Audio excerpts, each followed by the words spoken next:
Live for your Divisional Round NFL playoff picks and preview. In this video, guys, I have so much information on these matchups. It's going to make your mind spin, okay? It's going to be an exercise for your brain tonight. We're going to talk in depth about each individual divisional round matchup. I've spent the last few days grinding the stats, the analytics, and the matchups in determining who I feel will come out on top in divisional round. And I will give you my picks in this video, straight up who will win the games, and also my thoughts against the spread. So, before we do that, of course, guys, get active in that comment section. I want to hear from you. And as always, as we do every time here on the previews, I will talk to you at the end. We can answer some questions about any of the matchups or anything going on in the NFL right now at the end of the video. But as we go on, I also want to hear from you guys on who you think are going to win these games as we cover them here live on the Bottom Line View tonight. So before I give you my preview, my thoughts, and my predictions for divisional round in 2021, make sure you do spike that like button, and don't forget to subscribe to the Bottom Line View for more NFL previews each and every week on the channel. And of course, guys, get in that comment section, ask your questions, leave your opinion. This is a community. It's not just me making these videos, it's a community. And because of that community, guys, make sure you do check out the links in the description where you can find our Discord community. We have over, I don't even know, like close to 300 people in there right now. It's popping, it's playoff time, and we're having some fun in there talking football and a lot of other stuff, as well as the Patreon where you could check out kind of all my bets each and every week. We do exclusive shows on there. Myself, I talk to some of the Patreon members in there, like Durkant Ultra, get their takes on the games, and we just have fun, okay? So go check those links out in the description, as well as our social medias. You can follow me on Twitter, at Mitch Mullaney. You can follow me on Instagram, at Mitch Mullaney, or just the Bottom Line View on Instagram, at the Bottom Line View. So those are all the plugs. That's everything we need to get through. And before I get to the opening game, I do want to give you my picks record for the first round. So let's take a look at how I did in the first round, straight up and versus the spread. So straight up in the wild card round, I went 5-1. My lone loss was the Cleveland Browns upsetting the Pittsburgh Steelers. I know there were a few of you out there who did pick the Cleveland Browns, so good on you for picking that upset. I truly did not see that one coming. I didn't do as well versus the spread. I had 3 right, 3 wrong. I was barely wrong on the Bucks. Honestly, if they just hit an extra point, I would have been right, but it was blocked by Ryan Succop's extra point. So that one was close. Definitely totally wrong on Pittsburgh, which I was also wrong about straight up. And then lastly, I was wrong about the Bills. I thought the Bills were going to be able to cover, but they just did not. It was an interesting game. That game was really, really good. I thought that was the best game of the weekend, but I did nail the Rams. I was proud about that upset, as well as getting the other 2 games right. New Orleans coming up big. So let's get into these games, and how I'm going to do it is I'm just going to go in order of matchup, starting with Saturday and then to Sunday. If you guys don't know the order of the games or the schedule of the games, so on Saturday, we have, I think they laid it out actually perfectly, in my opinion. So they have on Saturday, starting off with the 1 seed playing the 6 seed in the NFC. That's the Green Bay Packers facing the LA Rams in Green Bay at Lambeau Field. We're going to dive into that game first. Of course, there's only 4 matchups, divisional round. And I do have to say, divisional round has always been my favorite round. I don't know if it's because that's typically when New England has started playing in the playoffs. Maybe that's it. Maybe it's bias. But I don't know. But divisional round just always feels like a lot could happen. Wild card round, it feels kind of chalky most of the time. And then we get to divisional round, there's some upsets. The truest, best teams kind of show their worth in this round, in my opinion. And we get the best quality football of the season, typically in this round. So the Rams and the Packers are the first game. And then at night on Saturday, we have the Bills facing the Ravens, which a lot of people think is going to be the best game of the weekend. I really love how they did it again because they had the two best games at night. So on Sunday night, we're going to have Brady versus Breeze, which is the capper of divisional round. And then in the morning, we have the Browns and the Chiefs, which could be a really interesting game. We're going to talk about why that could be closer than people expect and why, the Browns shouldn't be overlooked by the Kansas City Chiefs. So let's start off with the opening game, and that is the LA Rams at the Green Bay Packers. The line is currently 7. I believe it opened at 7.5. Green Bay was favored by 7.5 to start. This is a teacher versus student matchup. There's a lot of familiarity with this game. Of course, you have Matt LaFleur, who I think is actually older than Sean McVay, but he is the student in this matchup versus the teacher, Sean McVay, because Matt LaFleur, of course, was the offensive coordinator for Sean McVay with the Rams. He then went over, took the job, I believe, with Tennessee, and found his way to Green Bay eventually. I think that's how it worked. Don't remember exactly. But regardless, LaFleur was under McVay, and now they're facing each other in the playoffs. That's a pretty cool story, at least for those two.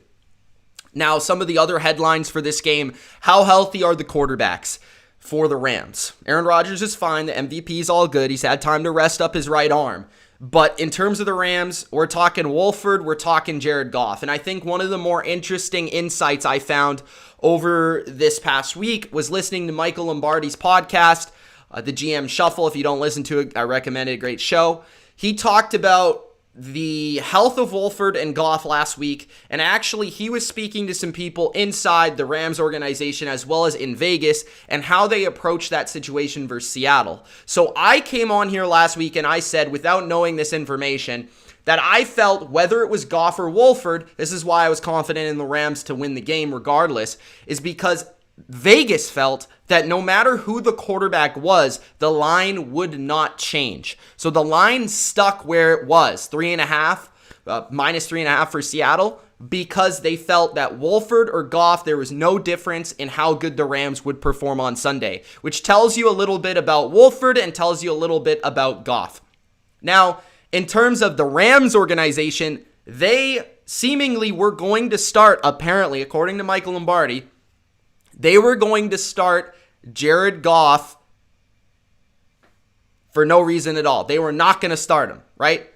No matter if he was 100%, they were thinking Wolford was going to be the guy all week long, and they were going to go into the game with him. So that tells you that they actually wanted to start Wolford. It just didn't have to do with the health of Jared Goff. So that's something to consider about this matchup. They felt last week Wolford gave them a better chance to win versus Seattle. I don't know if they feel the same way this week. It does appear that Jared Goff will be the guy this week, but I'm not 100% certain on that. Now, continuing on that, I think it has to do with the weather. I think I would be more confident if Wolford were the quarterback for the Rams to pull off the potential upset. And it's not because I think Wolford's a better quarterback. I think plenty of you out there think Goff's the better quarterback, and I think I would still say that as well. But the weather aspect of this in Lambeau Field, I know what Jared Goff is in bad weather, and it's usually not pretty, okay? Especially with the thumb injury that, in the cold weather, it could swell up, it could be uncomfortable. Cold weather tends to do things to injuries that aren't exactly great. Trust somebody who played sports in Vancouver. When it's raining, when it's cold or snowing, it's not exactly comfortable for your body, okay? Whether that's your back, your thumb, your legs, no matter what it is, it's better to play in warm weather.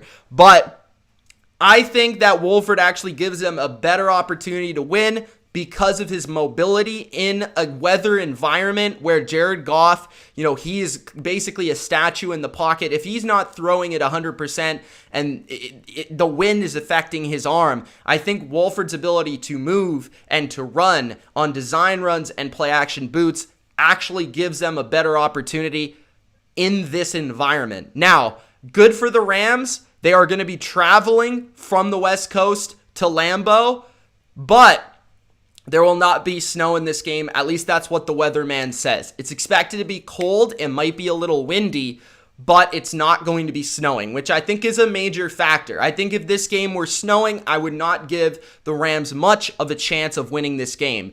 But because it will just be cold, I think that's fine. I don't think that has much of a factor. I mean, these guys are all tough NFL players. I know that they live in LA, might be a little cushy there in terms of the weather, but they should be fine. They should be used to playing in cold environments by now in the NFL.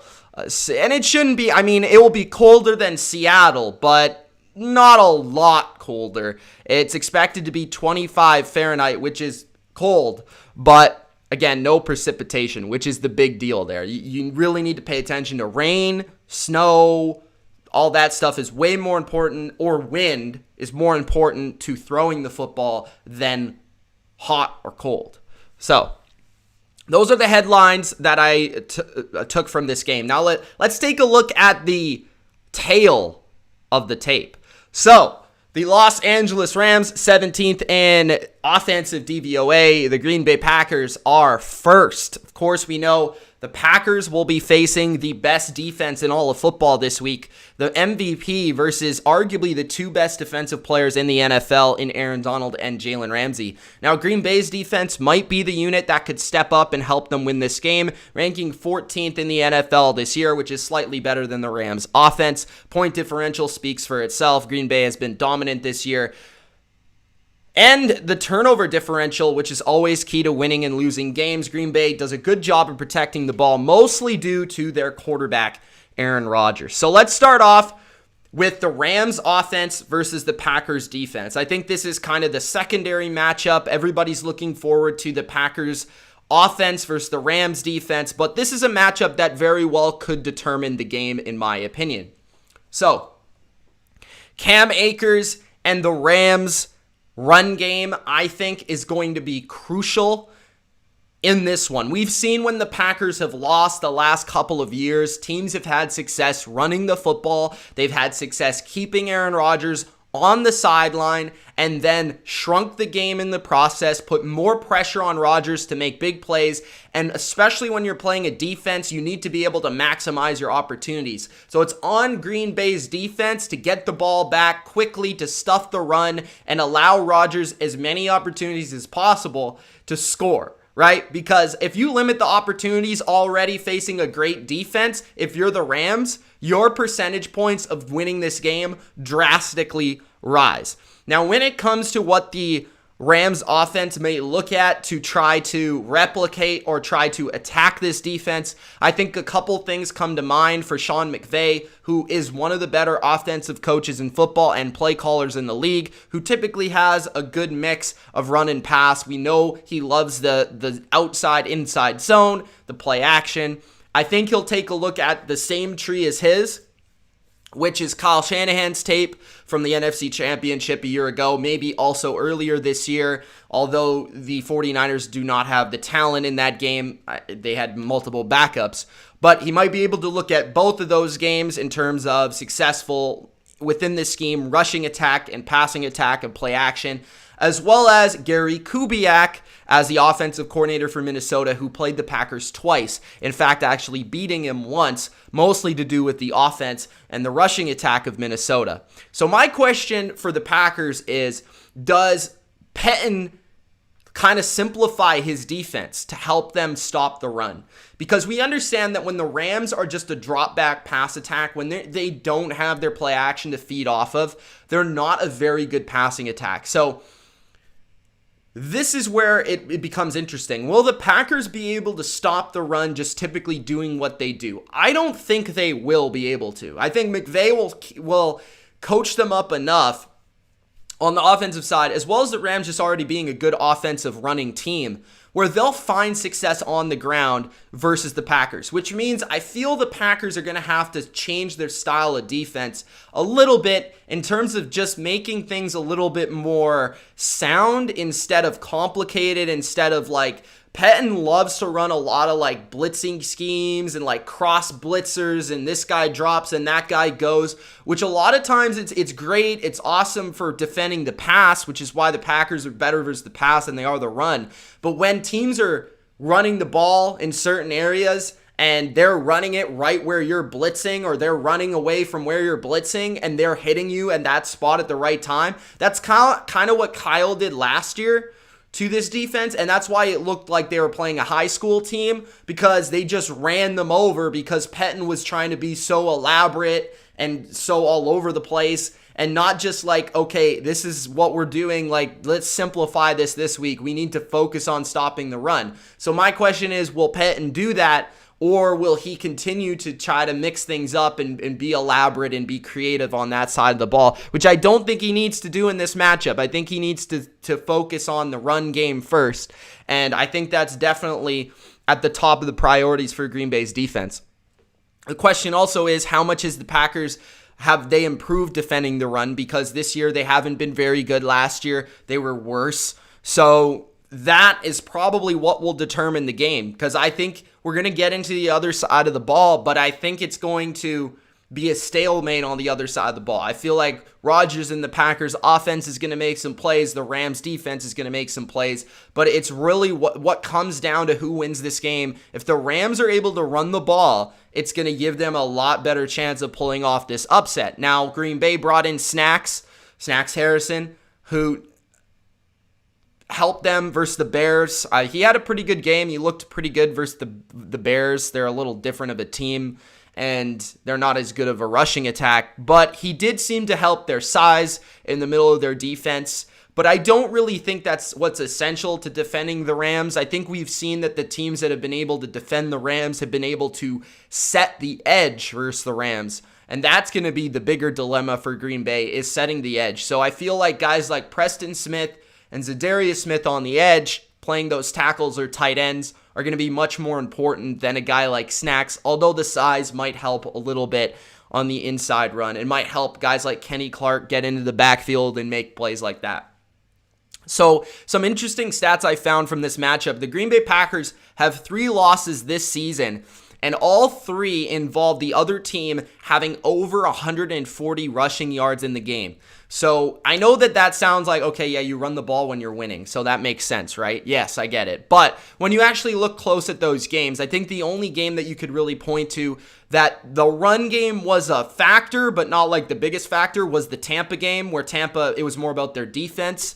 But the other games, specifically Minnesota and Indianapolis, both teams ran for over 140 yards. Minnesota ran for 173 yards, which again is the same scheme, similar scheme at the very least, of Sean McVay.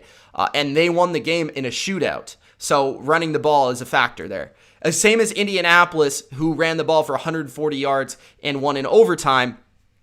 And Tampa Bay ran for 158 yards, but kind of won in a blowout.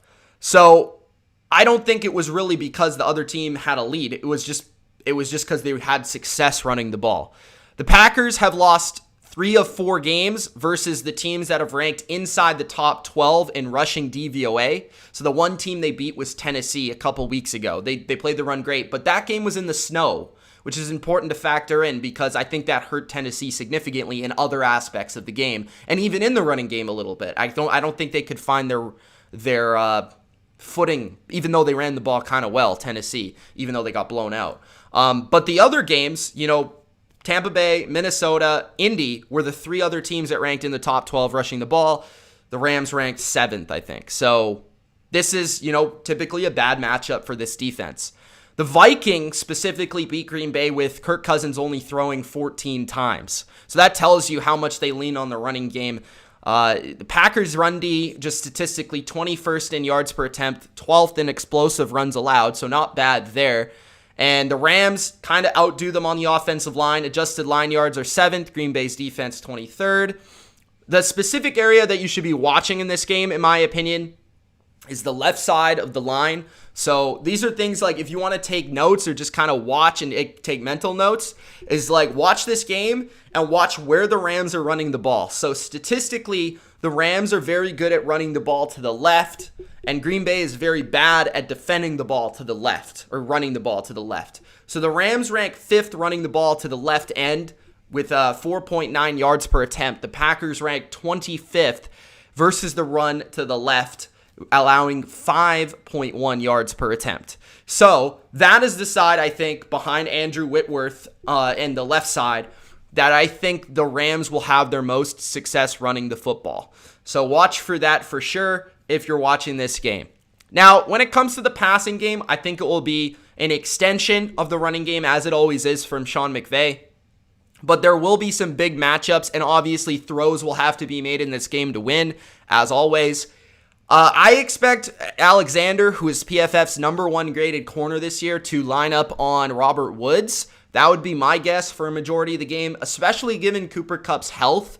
I expect Woods to be the guy that Alexander tries to take out of the game. Now, the interesting thing there is the Rams do a very good job of getting the ball to Woods, whether that's in the backfield on running plays or on screen plays. So definitely watch for that. And I'm telling you, Green Bay's tackling will be tested by Sean McVay. Cooper Kupp, the health of him is important, obviously essential. Sullivan is their nickel corner. I think it's Chandon Sullivan for Green Bay. He's okay. He ranked 59th by PFF this year. He'll be asked to cover Cooper Kupp in man-on-man situations from the nickel position.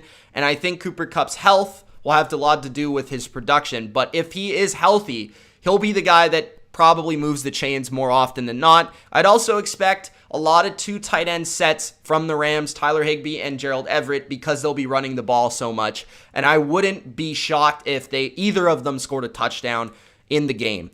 But again, guys, I think the main focus on that side of the ball is running the ball for the Rams. And I do expect them to have a fair amount of success doing so. And if they can get themselves in manageable third downs, they should have the advantage in power running situations and move the ball decently well enough to keep Rodgers on the sidelines to make this game interesting. So then we come to the big matchup of the day, which is the Rams defense facing the Packer offense. Now, an interesting thing to note here is that neither team has faced as good of a unit on the other side of the ball all year. So the Packers have not faced a defense quite as good as the Rams, and the Rams have not faced a unit quite as good as the Packers. Now, the Rams have faced very good quarterbacks this year. The Packers have faced pretty good defenses this year, but neither have played as elite of a unit. The Rams have not played, and I guess it would only be really, to be honest with you, the Rams defense is clearly the best defense in the NFL. Like, I don't think the Packers could have played any team unless they played the Rams that would replicate what the Rams could give matchup-wise to the Packers. But the Rams, it is fair to say that they have not played an offense either that is as good or as balanced as the Packers. They have not played Kansas City. They did play Buffalo very early in the year, which is hard to take anything from. They played Tampa, which we know Tampa's a different team. But those are the only teams that would be kind of like in the same conversation as the Packers. So from there, we then go to the coaching matchup once again. Obviously, I mean, Brandon Staley has been the best defensive coordinator this year and has done an absolute superb job of making quarterbacks frustrated and antsy and putting his players in the right position to succeed.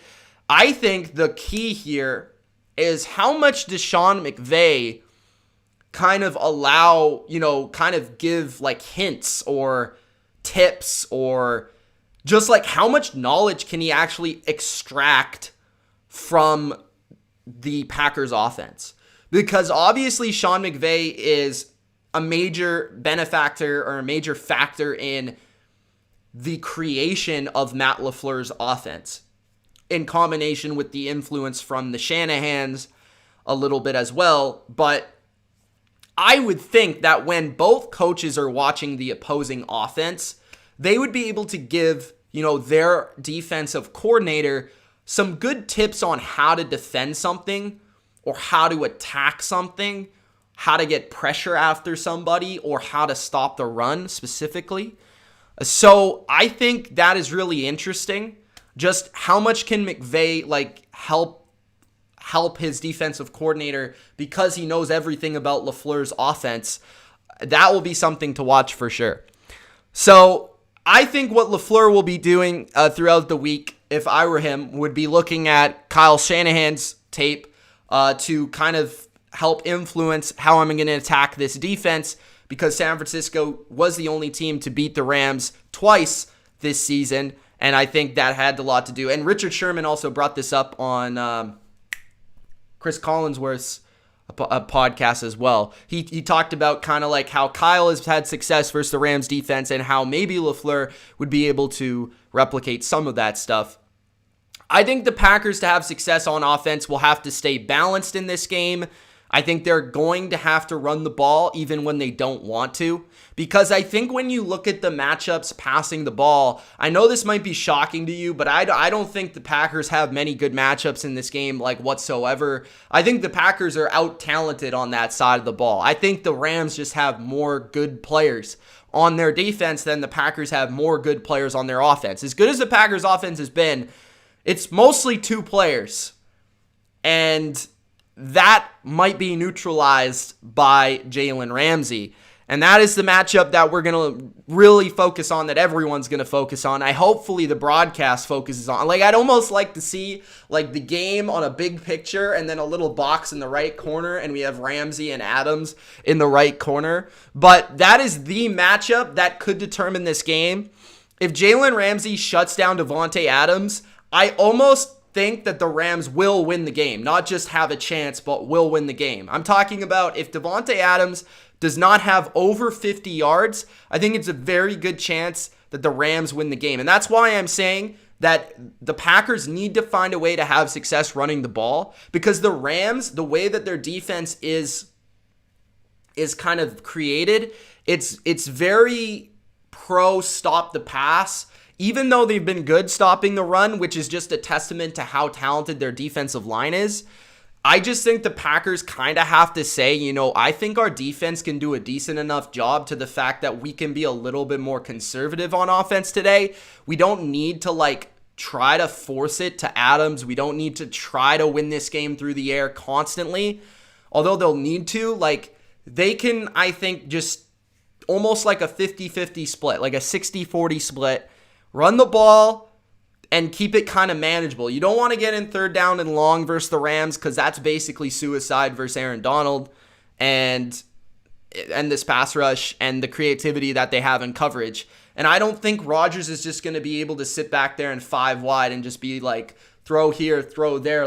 They're outmanned. I really feel like Williams facing Valdez-Scantling, that's a L. Troy Hill facing Alan Lazard, that's an L. John Johnson facing Robert Tonyan, that's an L. So I just think one of those players, though, with Lazard, Scantling, Tonyan, is going to have to, or maybe it's Aaron Jones or Jamal Williams, one of them is going to have to make a play in the passing game at some point.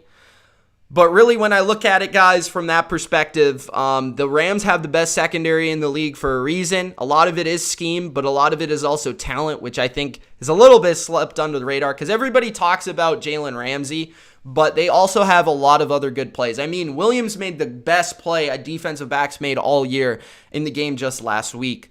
Now, when we talk about up front, obviously we all know that David Bakhtiari is out for this game as well as the entirety of the playoffs. Now, they tried to sign Jared Valdir, who's a veteran left tackle in this league, played for the Broncos for a lot of years, was on the Colts last week, actually played last week. So he would have been the first player ever to play in 2 consecutive weeks in the playoffs. But he's been put on the COVID list, so he can't play. So now they're going to have to put probably Billy Turner at left tackle and have Wagner at right tackle to fulfill their offensive line. The interior of the Packers offensive line is complete. They don't have any injuries. Elgton Jenkins is a really good player, ranking 22nd from PFF at guard. Corey Linsley is the best center in the league. And Patrick is ranked 38th. So if there's a weakness there, it's probably Patrick at right guard, I believe. So I would expect Aaron Donald, the rib injury might be a factor, but I expect him to be at least 90%. Of course, you have Michael Brockers, you have a bunch of guys in there, Fox, all these guys that have made plays.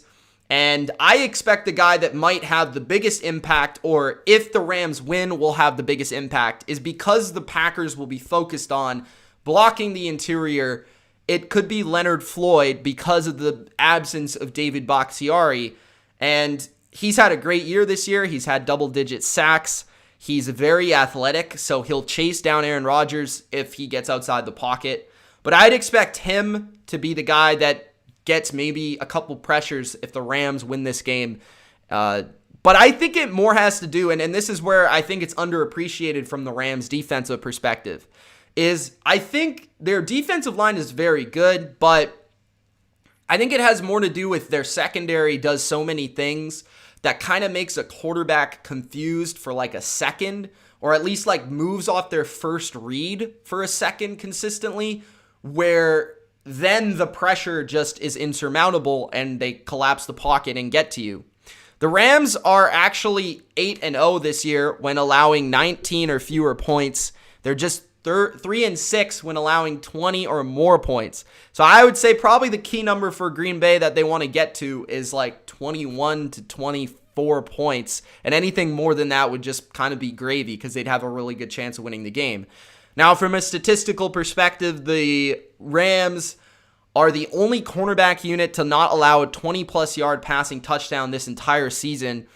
And the Packers were a very explosive downfield passing attack, especially Valdez-Scantling and Devontae Adams, ranking 5th in explosive pass plays. The Rams ranked 1st in the least amount of explosive pass plays allowed.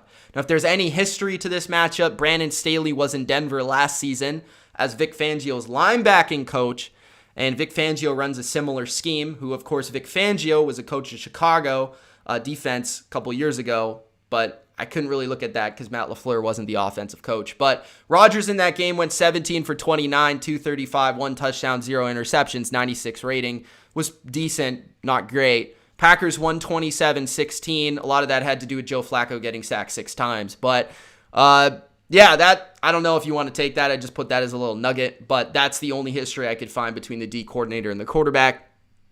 Overall, I think this is a really good game.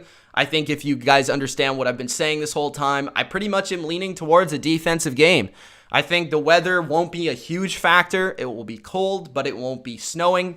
I think the Rams' probable inability to just make 1 or 2 passing plays will be the reason they lose, unless Aaron Rodgers turns the ball over, which is possible. One of the games the Packers lost this year was because he turned the ball. That was the Bucs. So if the Rams defense can dominate the same way the Bucs defense did, which totally different schemes, totally different teams, totally different defenses. Of course, the Rams are better, but it's totally different, and Rodgers has been much better since then. So it's interesting. I think Rams fans have hope in this game because I think they'll run the ball a fair amount. That will keep the game close. The defense will make plays. I expect the Packers to just score over 20 points. I'm going to give the Packers 23 points. I'm going to say the Rams aren't able to get to 20, though.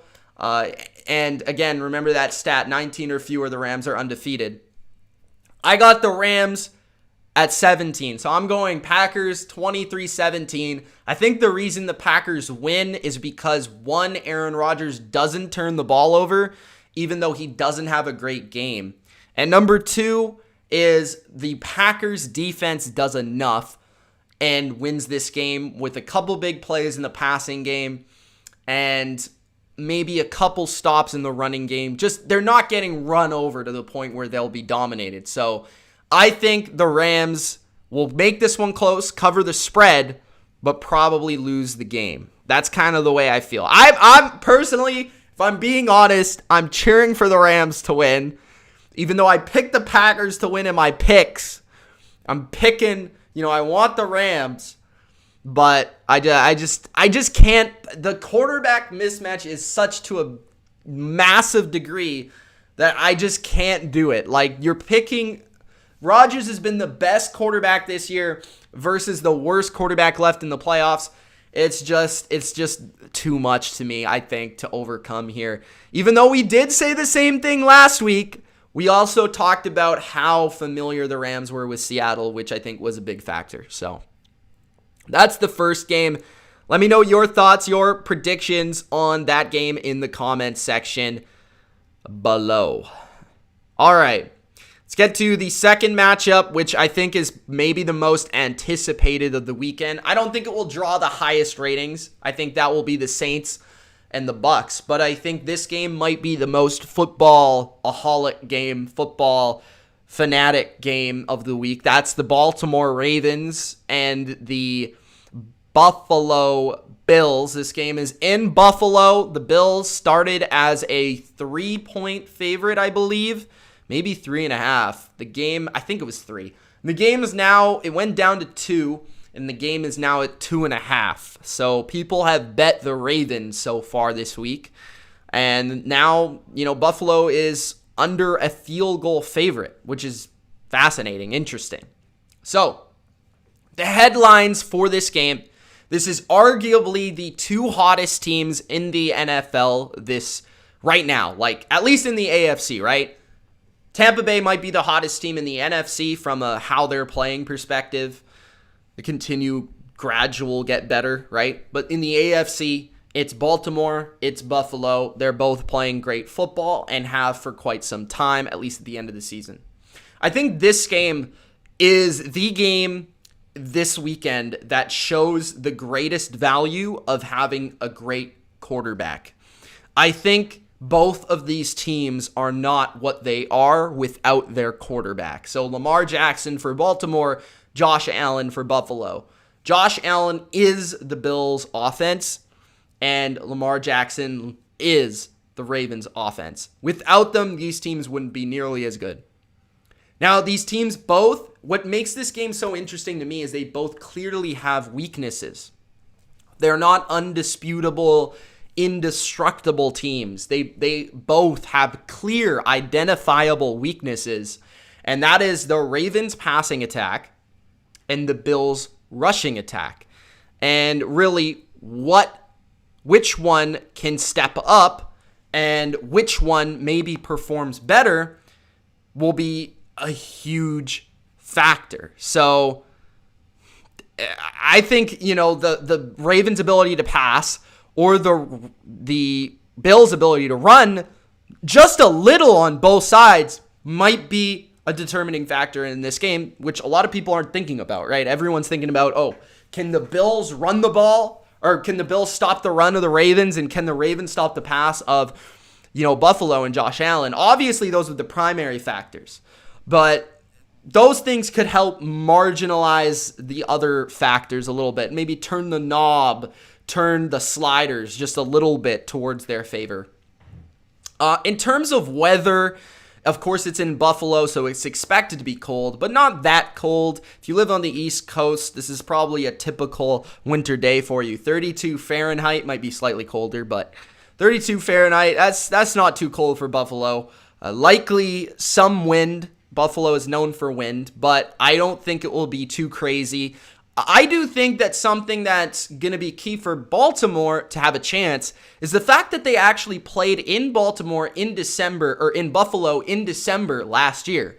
So I know that was last year, and you can't necessarily get your body ready for the cold like that, but still, they kind of know what to expect, and that was with the rowdy Bills fans, right, on their way to the playoffs. So no fans, okay, so that's a factor. But that was a game last year, 24-17, Baltimore won in Buffalo in December. So it was cold, and that might be something to look at. So mentally for both teams, I think it's also interesting because mentally, both teams are in an interesting spot. Baltimore kind of is in, we just got the monkey off our back mode, and we feel we're just impossible to stop now that we beat Tennessee. We got all the swagger in the world. We're not going down. We are just, we're going to do it now. Like, we've got it. Like, that's where Baltimore feels, because they beat the team that they felt like always beats us, and we got them. Now, Buffalo is kind of on the other side where it's like, ooh, we kind of got by with a win that maybe we shouldn't have won, but we kind of learned how to win in the playoffs. Previously, we haven't really done that. And you got to wonder if Buffalo's kind of still in that phase where maybe they're just not experienced enough to win a big game versus such a good opponent. That's certainly a factor. I feel like teams in the NFL do need to go through a little bit of a learning process before they do win the Super Bowl or get there. Kansas City did it. They lost to New England at home in the AFC Championship. Baltimore did it last year. You got to wonder if Buffalo, is this like their time to take a lesson? But maybe it's not. Maybe they took their lesson last year and they now kind of got it. They beat the Colts in a close game. They got by, but we learned how to win. So that's kind of like the mental standpoint of both teams. Now, let's take a look at the tail of the tape, and then we'll dive into the Ravens offense versus the Bills defense. So, the tail of the tape for this matchup. Buffalo's offense, 5th. Baltimore's 9th. Defensively, the Ravens, I feel, are kind of underrated by DVOA because of all the injuries they've sustained this year. Buffalo is 8th, and Baltimore is 15th. Point differential-wise, 165 point differential for Baltimore, which was the best in football. Turnover differential, the same. So, this game's pretty even, I think you could say. Now, let's take a look at the Ravens offense versus the Bills defense. The first thing to note, I think a lot of people are going to look at how the Colts offensive line absolutely bullied the Bills last week. Not actually as much in terms of the run game as you would have thought. Now, the Colts were able to run the ball decent, especially with Nyheim Hines, who broke off some big runs. It was pretty good, but not to the point where it lost the Bills the game. It really was more about the Colts offensive line pass protecting for Phillip Rivers, which was so dominant to me. I didn't really see the Bills get any pressure on Phillip Rivers, who's a pocket quarterback, who's a guy that you have to get pressure after. It's not like a guy you're facing like Lamar Jackson where you're like, oh, we got to contain him, right? So it's different. It's a totally different strategy this week for Buffalo in terms of the passing game and the running game and the resources. A lot of the times you got to look at defense as math, right? A lot of the times the best defensive coordinators are good mathematicians because they're very good with math and kind of determining where are we going to put our resources, or are we going to have this many guys in the box, or are we going to have this many guys defending the pass? And that's kind of the way modern defense is played, is attributing resources to a certain area of the game. And I think you can see that a lot in teams that are good at stopping the run. Teams that are good at stopping the run aren't typically because of their players. Now, some of them are, some of them are not. A lot of the teams that are good at stopping the run are just simply because they put more players into stopping the run than other teams do. Now, the Bills are a team that don't really do that, right? So the Bills are a team kind of like Kansas City, kind of like New England. There's a few teams in the league, kind of like the Rams. And I think there's teams like this that have the defensive linemen that they don't need to try to stop the run, like the Ravens. I think the Ravens last week clearly tried to stop the run of the Titans. That was 100% their goal. But at the same time, they have the players where they can, this week, versus a team that's pass happy, they don't need to try to stop the run even when the Bills will run the ball because they have big-time players. But there's other defenses like the Bills and the Chiefs specifically, and even the Patriots, I would say as well, who kind of sell out to stop the pass and say, running the ball is less efficient, so we're going to let you do that than let you pass the ball. So that's kind of what Buffalo has done all year. So when looking at these stats, I think that's very interesting because there's teams I feel like last year Kansas City was the same. Kansas City last year, while we thought they sucked stopping the run, when they needed to stop the run, they did because they started to put players in places where they actually legitimately could stop the run. Now, why I think it's a little concerning is because Buffalo did play the Colts last week, and the Colts still ran the ball pretty well, even when the Bills kind of tried to stop the run. So as a Ravens fan, you could say, well, they did try to stop the run versus the Colts, and they still really weren't that good at doing it. So now when looking at the math or looking at the stats, I would expect more base defense this week from the Bills than you've seen them play all year. So that means taking a DB off the field and putting a linebacker, putting an extra defensive lineman, getting bigger, getting more beef on the field. I would totally expect that. Now, statistically, PFF ranked Buffalo as the second worst run defense this season. Obviously, that's a massive issue when you play the Baltimore Ravens. Now, another thing to factor from last week is Indianapolis went into Bills territory every single drive that they had the football. Think about that for a second. The Bills defense did not hold the Colts from getting to the red zone on any drive last week. And basically what that game came down to was execution in the red zone. Baltimore 13th in the red zone compared to Indianapolis, which was their ultimate flaw. They ranked 21st this year in red zone execution and scoring touchdowns. Now, I think an area where Baltimore clearly has an edge on both sides of the field is in short yardage and power football. So Baltimore, 5th in power success, which would be runs from 2 yards or less on 3rd or 4th down.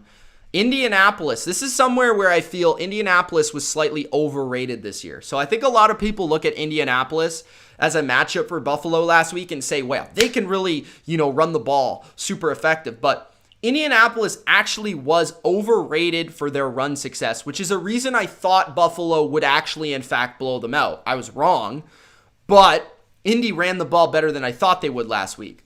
And they were more successful through the air. I think Phillip Rivers was a lot to do with that. He had a great game. But Indianapolis was just 17th in their power success this year. So Baltimore is a next level in terms of running and overpowering you in the run game. Now, explosive run plays is where you could really be concerned if you're a Bills backer here, because the Bills rank 30th defensively in explosive runs allowed, which is 3rd last.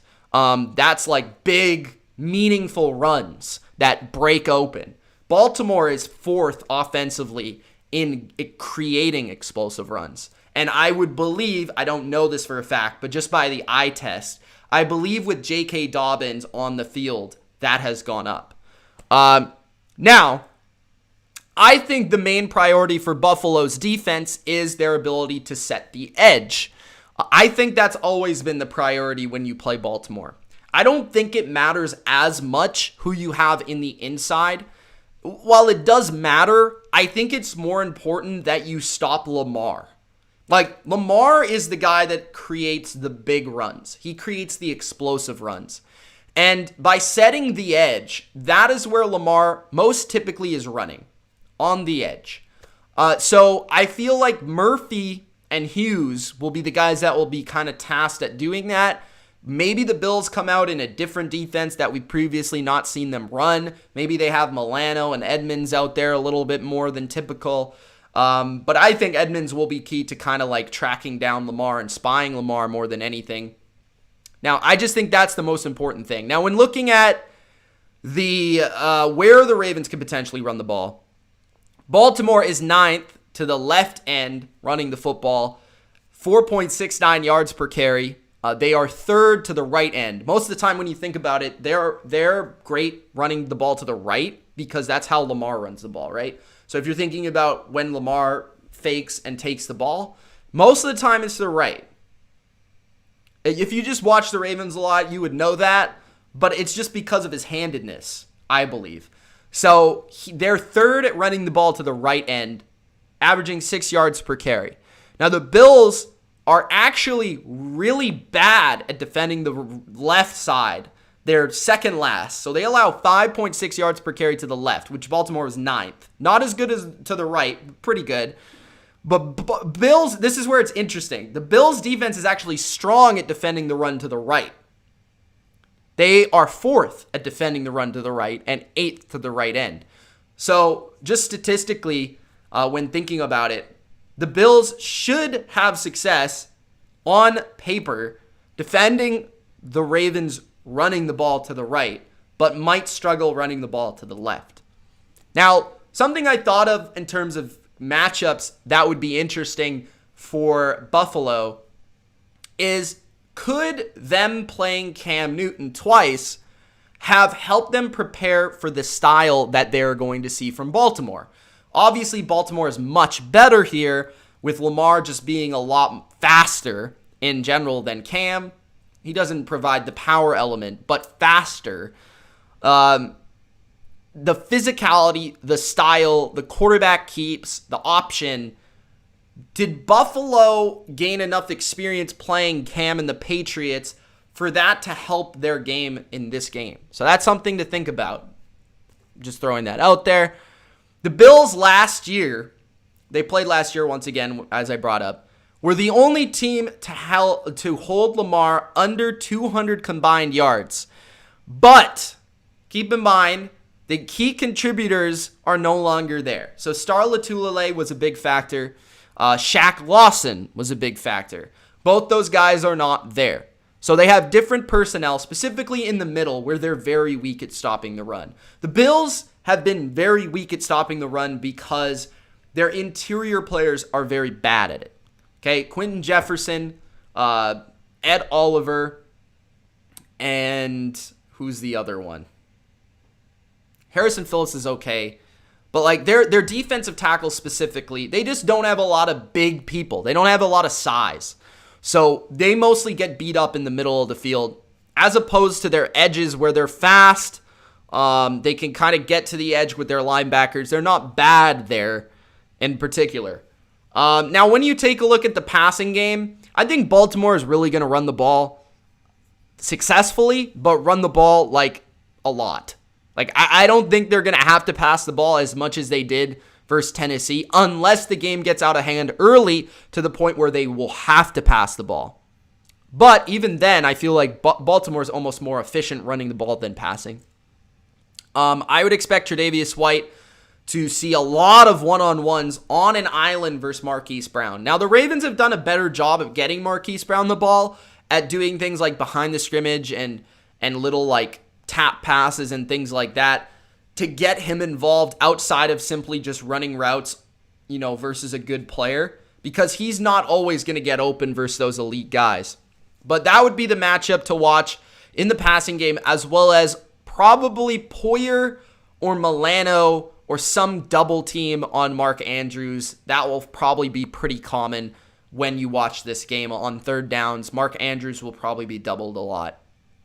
For Buffalo, when Lamar drops back, I think it is very important that they contain him. Now, I don't think you need to worry about pass rushing here. I think you need to worry about Lamar running. The scramble that he had for a touchdown last week, epic, right? That was a scramble. That wasn't a design run. That was a scramble. You need to stay in your rush lanes. You can't allow him to go past you. Just take your chances at him throwing the ball and him making plays with his receivers. Like, I feel like if you just play straight up when they're passing, if Buffalo can find a way to stop the Ravens to a point where they're in a third and long situation, that is advantage Buffalo, because they clearly have the playmakers in the secondary to match up there. But if Baltimore is consistently in third and short, that is where Buffalo's defense will have a tough time.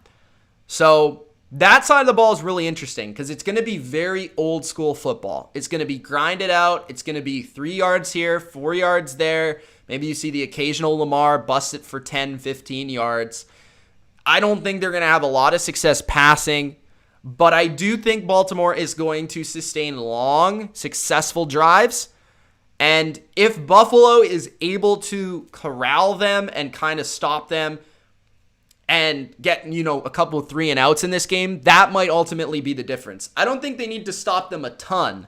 It just can't be the way that Indy was. Like, Indy was just masterful last week at converting third downs, at, moving the chains when they needed to, but they just didn't execute in the red zone. I think if the Ravens get to the red zone, they're going to score. Like, they are just way too, they have you way outmatched in the running game to the point where Buffalo, they just wouldn't stop them. I don't think. So I think that the Ravens will score. Question is, can Buffalo stop them more than Baltimore can stop Josh Allen? That's the ultimate question. Okay, so let's flip to the other side, where it's the real matchup of this game. So Buffalo's offense versus the Ravens' defense. The Ravens played a totally different style of defense than they typically play last week. So Baltimore, what they did last week was they said, Derrick Henry, he is not running on us if that is the last thing we do, okay? We are putting all of our big fuckers in the middle of the field, and you are not running on us, okay? And basically that allowed A.J. Brown to be man-on-man with, Marlon Humphrey, and that was really the only matchup. Like, even though Baltimore played a ridiculous amount of man-on-man, basically zero coverage almost, maybe, cover one, but maybe one safety. Like, that's it. Like, they sold out as much as you can sell out to stop the run. And this week, it's totally opposite. Like, the Ravens' big men, why I felt Baltimore was going to win last week is because they got Calais Campbell and they got Brandon Williams back. This week, their role is the exact opposite of what they did last week. So Calais Campbell, instead of last week focusing on defending the run and clogging up space and holes, this week, he is going to be asked to just push the pocket. Like, I guarantee you, Wink Martindale is probably, instead of being like, yo, Calais, like, you got to be really sound in terms of, stopping Derrick Henry. Like, okay, if Tannehill drops back, we're going to take our chances. But this week, he's going to be like, Calais, don't even care about the run. Like, don't even care about the run. Just push the pocket. So that's kind of the way I see it, is like the big men inside for Baltimore, Calais Campbell, Brandon Williams, Derek Wolfe, and I expect it most of the time to be a four-man front of probably in the inside, Calais Campbell and Derek Wolfe, and then on the outside, Matthew Judon and Yannick Ngakoue. That's what I would expect. I don't think Brandon Williams is going to have a big role in this game. I think, but it's going to be essential that Calais Campbell, he might be the difference. If Calais Campbell can dominate in the interior of the offensive line of Buffalo, that might be the reason the Ravens win the game. If he can create enough pressure where Josh Allen has to scramble outside the pocket and run around. Now, here's something that's interesting. Baltimore has sucked versus Patrick Mahomes. And a big reason because of that really is because they don't contain Patrick Mahomes. They let Patrick Mahomes run around. They don't keep their integrity on the edge. They just kind of rush him like he's a normal Phillip Rivers, right? They rush him, they try to get right to him, and they try to sack him. But every time Mahomes runs around and he buys time and he makes a play, the Ravens need to contain Josh Allen. They cannot just strictly rush Josh Allen. Unless it's third and forever, even then, you would rather him make a play from inside the pocket. Because when he extends it, that is when Josh Allen's going to make a huge play. Like, he might beat you for 10, 15 yards in the pocket within the scheme of the offense. Your goal is to make Josh Allen Tom Brady, because he's not as good as Tom Brady when he's Tom Brady. He's better than Tom Brady when he's Josh Allen, if that makes any sense. Okay? Josh Allen is at his best when he's like Patrick Mahomes. He's not at his best when he's Peyton Manning. Okay? Does that make sense to you? But that is why Matthew Judon and Yannick Ngakoue need to contain the edge, in my opinion. And it's up to Calais Campbell and Derek Wolfe to push the pocket and make pressure from within the pocket. So those guys are absolutely key at making plays there. Now, then you go into something that I think is probably the matchup on this side of the ball, which is the blitz. The blitz of the Ravens. Now, we know the Ravens, or at least you probably should know, that the Ravens love to blitz. Wink Martindale is all about the blitz.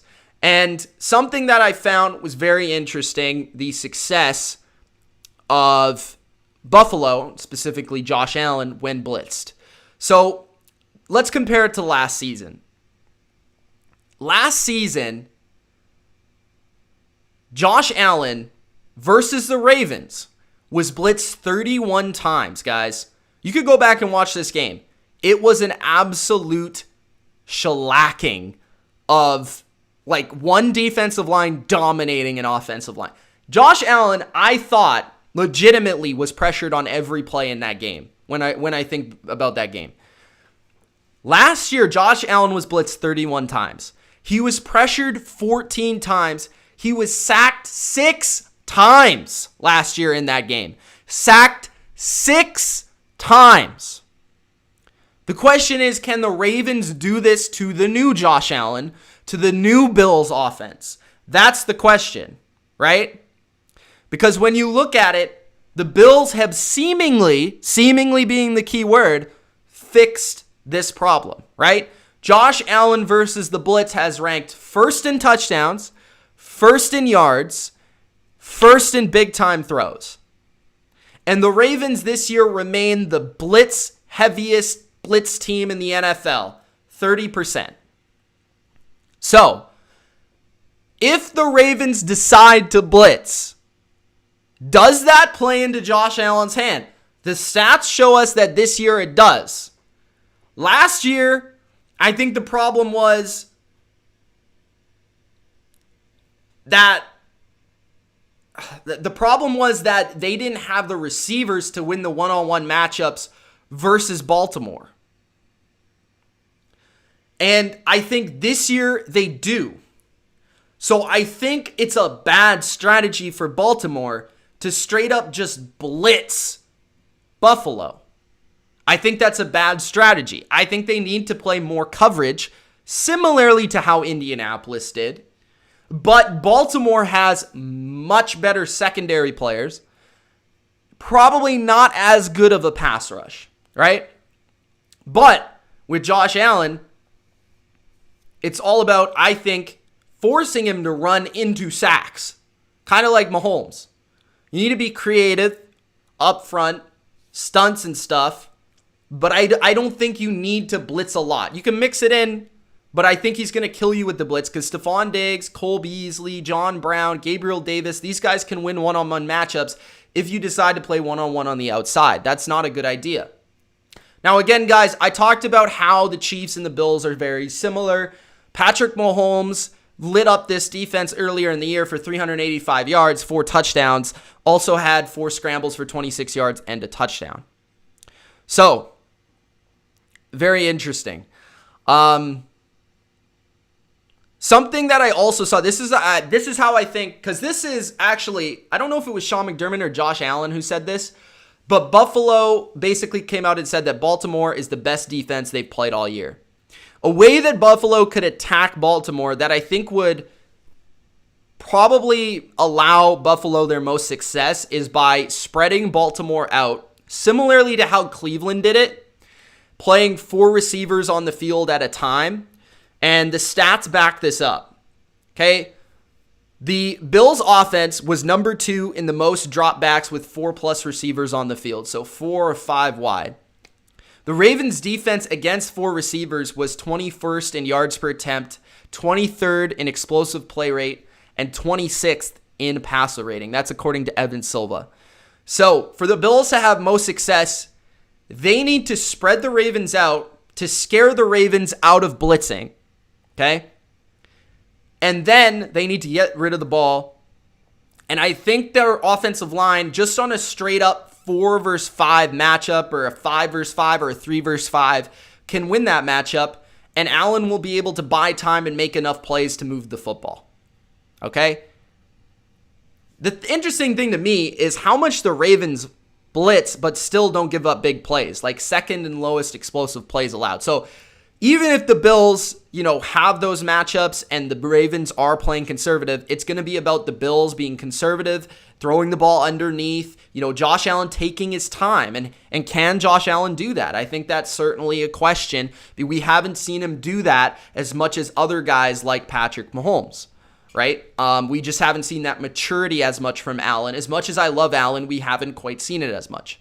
So when looking at the matchups, the final thing here from this side of the ball, This is how I would do it if I was Baltimore. Like if I was the coach, this is how I would do it. So in these matchups, I think I would actually not put Marlon Humphrey on Stephon Diggs. I think a lot of people think Marlon Humphrey is going to be on Stephon Diggs one-on-one. I don't actually see that as the case. Maybe they'll have him and a safety over top, but I believe it will be Jimmy Smith underneath with a safety over top of Diggs. That's what I think. Okay? I think Jimmy Smith is going to be pressing Stephon Diggs and having a guy over top, a safety over top. Marcus Peters on John Brown, on Gabriel Davis, on the other side of the field. And I would have Humphrey covering Cole Beasley. That's my personal opinion. I'd have Humphrey shut down Beasley in the slot, and I'd have Peters on Brown or Davis, and I'd have Jimmy Smith with a safety over top on Diggs.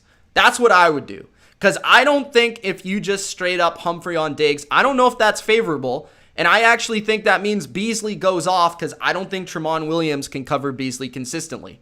So that's kind of how I would do the matchups if I were Baltimore. And I wouldn't be that, surprised if they did do that. Now, in terms of my prediction, I've kind of said that I think both offenses, I see an avenue for both of them to play to their strength and move the football.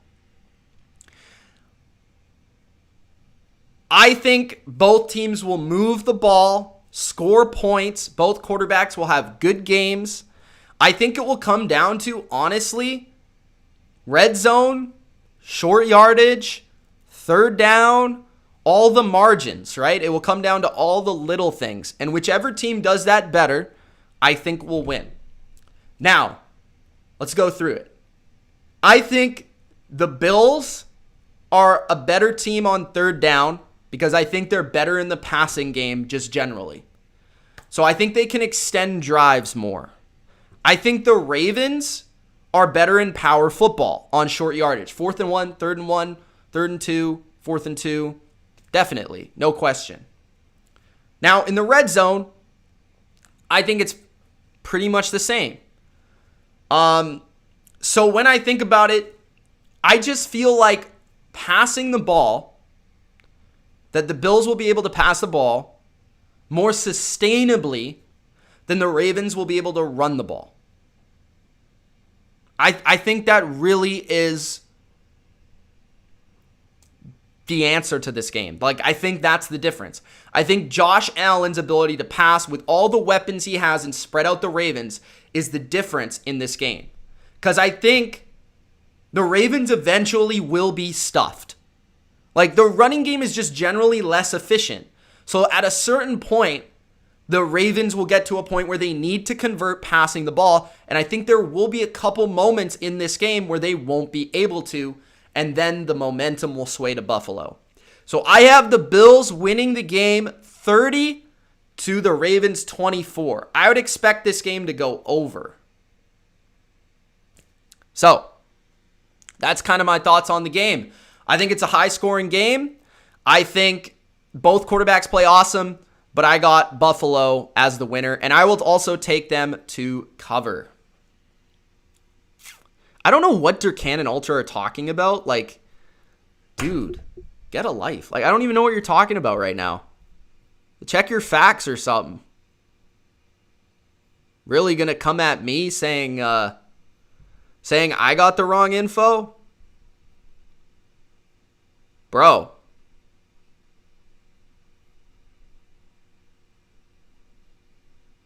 Go check the facts. Anyways, hope you guys have enjoyed the preview so far. It's a long one for a reason because I really want to dive into the matchups. I mean, if you don't really care, if you want quick explanations, I mean, you can go elsewhere. That's not why I'm here. I'm trying to do the down and dirty. I'm trying to get into the details and into the matchups. You know, that's what I live for as an NFL fan, and that's what I like to be as an NFL analyst. And if you don't like that, go somewhere else. All right. So the next we're going to get to Sunday now. We got the Chiefs and the Browns. Before I do get to Sunday, make sure you do Gronk spike that like button and subscribe to the channel for more NFL. All right. Okay.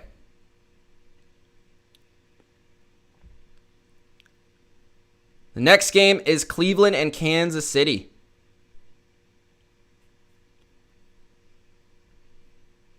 I'm going to take that off. Okay. All right. So, Kansas City Chiefs versus the Cleveland Browns. Kansas City -10. And honestly, guys, I don't really understand why this game is such a big spread. Maybe Vegas is trying to tell us something that I don't really know. Because, let's be honest, the Chiefs have been pretty much overrated for most of the season. I mean, the Chiefs have not won a game by more than a touchdown since November 1st. That is 7 one-score wins in a row. Okay? And they had the loss in Week 17 to the LA Chargers. But the Chiefs have been not dominant. So, to me, in the playoffs, in the divisional round, we just saw Cleveland dominate the Steelers. I get it. It was a divisional game, familiarity, but 10 points just on the surface, maybe spoiler alert, I feel like that's just too many points to give a team versus another team who, yes, I get it, they're Super Bowl champs, they're undisputed #1 team who is the favorite to win the Super Bowl. I get it. But they have not proven to us that they can win big versus good teams. That's not necessarily a flaw. As long as they're winning, who cares how much they win by? Hey, right, I'm a Patriots fan. I've seen my team win Super Bowls by 3 points like 6 times. Who cares? If you win, you win. But for a spread, that just doesn't really make sense. Now, in terms of some other headlines for this game, I feel like a lot of people are kind of floating out this idea that the Browns are this year's version of the Titans, which is totally possible. You look at the great rushing attack, Nick Chubb, Derrick Henry. You look at the great offensive lines, overpowering, old school style. You look at Ryan Tannehill being, way better than expected. Baker Mayfield being way better than expected. The AFC dark horse, all of that stuff. I've seen that floated out there. Total possibility. Keep in mind the Titans lost to the Chiefs. Just saying. Now, other people are floating this idea out that the Browns have had this big momentum win that maybe will make them lose focus. I don't really understand that. They're getting their coaching back this week, like all 4 coaches that they missed. They're getting players back this week that didn't play last week who are itching to play. I don't get the loss of focus in the playoffs. The only teams that lose focus in the playoffs are giant favorites or teams coming off the bye, which in this case would be the Chiefs. So if any team is losing focus, it would be the Chiefs, okay? Not the Browns. If the Browns lose, it's because they're just not as good as the Chiefs. It's as simple as that. I don't think it has anything to do with focus or we were so excited, we were so pumped that we beat the Steelers. No, I don't believe in that. Now, the previous matchup that I could dig into is Kevin Stefanski as the Minnesota offensive coordinator last season versus Kansas City, losing 26-23. That was a game Mahomes did not play in, by the way. The Chiefs won over the Vikings. Now, his offense was successful kind of passing the ball. 19 for 38, 220, 3 touchdowns, 0 picks, 94 passer rating for Kirk Cousins. Run game was just okay. 21 rushes for 71 yards for Dalvin Cook. Now, one thing that kind of has me intrigued about this game is I see a lot of the Raiders in the Browns. And if you've watched the Raiders-Chiefs games this year, you know how close they've been. You know how competitive they've been. The Raiders beat the Chiefs once, right? They beat them once. And the other game came down to the last drive of the game. So I see a lot of Cleveland in the Raiders. And that had me intrigued on the surface. So I wanted to dig into the matchup further. Now let's take a look at the tail of the tape. Cleveland has an elite offense. I believe one of the last elite offenses. There's still a few left in the playoffs, but one of the unique offenses that I think can maybe keep up to the Chiefs, which I think makes this game very interesting because the Chiefs obviously have a great offense. Number 3 this year by DVOA, Cleveland number 8. Both defenses kind of fairly not very good. I would definitely give the edge to Kansas City because I do think they're much better at defending the pass. Cleveland 25th, Kansas City 24th. Point differential obviously massive. We saw that Cleveland is a much better team last week than maybe we gave them credit for before the playoffs. Turnover differential fairly the same, which is kind of interesting because when you think about Mahomes and you think about Mayfield, you don't necessarily think that the turnover differential would be the same, but it's pretty similar.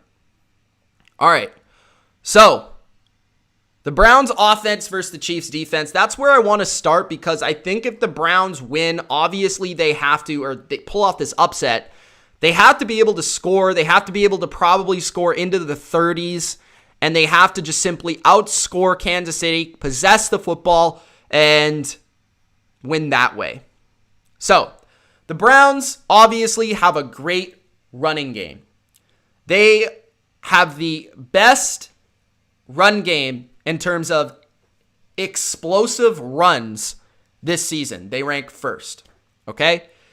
And this, to me, is a challenge for Kansas City. Kansas City, Spagnuolo, over the past 2 playoff runs, 2 seasons, has done a spectacular job at game planning to defend what another team does their best. Kind of like in a Belichick way. So, Kansas City, you best believe, will believe that is defending Nick Chubb and defending this running game. So their game plan will be defending that, which meanwhile, I think means that Cleveland, because they're so good at running the ball and because Spagnuolo will realize that, that will make Kansas City kind of vanilla in the pass defense realm. That means Baker Mayfield has opportunities to make plays passing the ball. Now, luckily for Baker, last week versus Pittsburgh, he was pressured approximately 0 times versus Pittsburgh. Pretty impressive.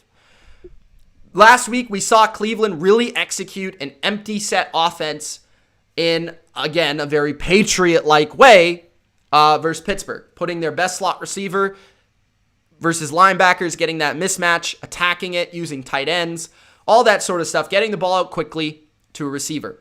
I think they could do a little of that versus Kansas City. I think where it would be interesting is if Cleveland uses that in a up-tempo way. So I feel like Cleveland could have success. Now, this is just total guessing game. I'm not even saying they'll do this. I'm just saying I feel like Cleveland could come out in an empty set and play hurry-up offense and dictate pace like this while getting the Chiefs tired on that side of the ball and thus allowing them to move the ball a little bit better. Because with Kareem Hunt and Nick Chubb, I feel like you could do a lot of things where you could have like a 5-wide set with multiple tight ends and move the ball through the air while also kind of shifting to kind of running power formations and running the ball as well. So this is something that the Patriots did in the AFC Championship 2 years ago versus Kansas City. Totally different defenses. But I'm just bringing it up, right? Like, it's a possibility that they could do, seeing as how the Cleveland Browns offense has had success from the empty set earlier. So, throwing that idea out, don't know if it will happen, but just saying it could be a possibility. Cleveland is 3rd in time of possession per drive, while Kansas City is 22nd on time of possession on defense. I bring that stat up because I think it's very important for Cleveland to not just move the ball, but while moving the ball, sustain drives, make the game shorter, and keep Mahomes on the sideline sipping Gatorade. Very important. What's also important is that Cleveland, once they get on 3rd down and in the red zone, they are also able to execute. Cleveland's offense is 3rd in the red zone, 7th on 3rd down. Kansas City, defending the run, we know not great. 17th in yards per attempt average and 31st in run DVOA. Not great. But the interesting thing I found is while the Chiefs are 31st in rush DVOA, they actually are 4th in defending explosive runs. Remember, I brought up Cleveland is 1st in explosive runs. The Chiefs are bad versus the run on paper, but they don't give up a lot of long run plays.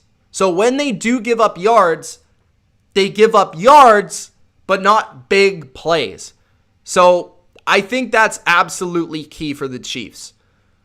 Then you have a Kansas City defense that I had to double check this, 32nd in the red zone and 17th on third down. So they're not great on third down, they're average.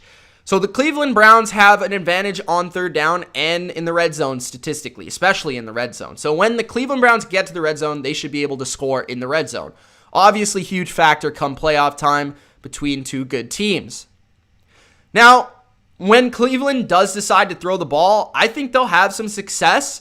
I think they'll have mostly success with their tight ends and their running backs. I think Baker will have time because Chris Jones is really the only good pass rusher on the Chiefs. Yes, I said it. Frank Clark has had a terrible season, and the Kansas City Chiefs haven't been good at rushing the passer, just generally.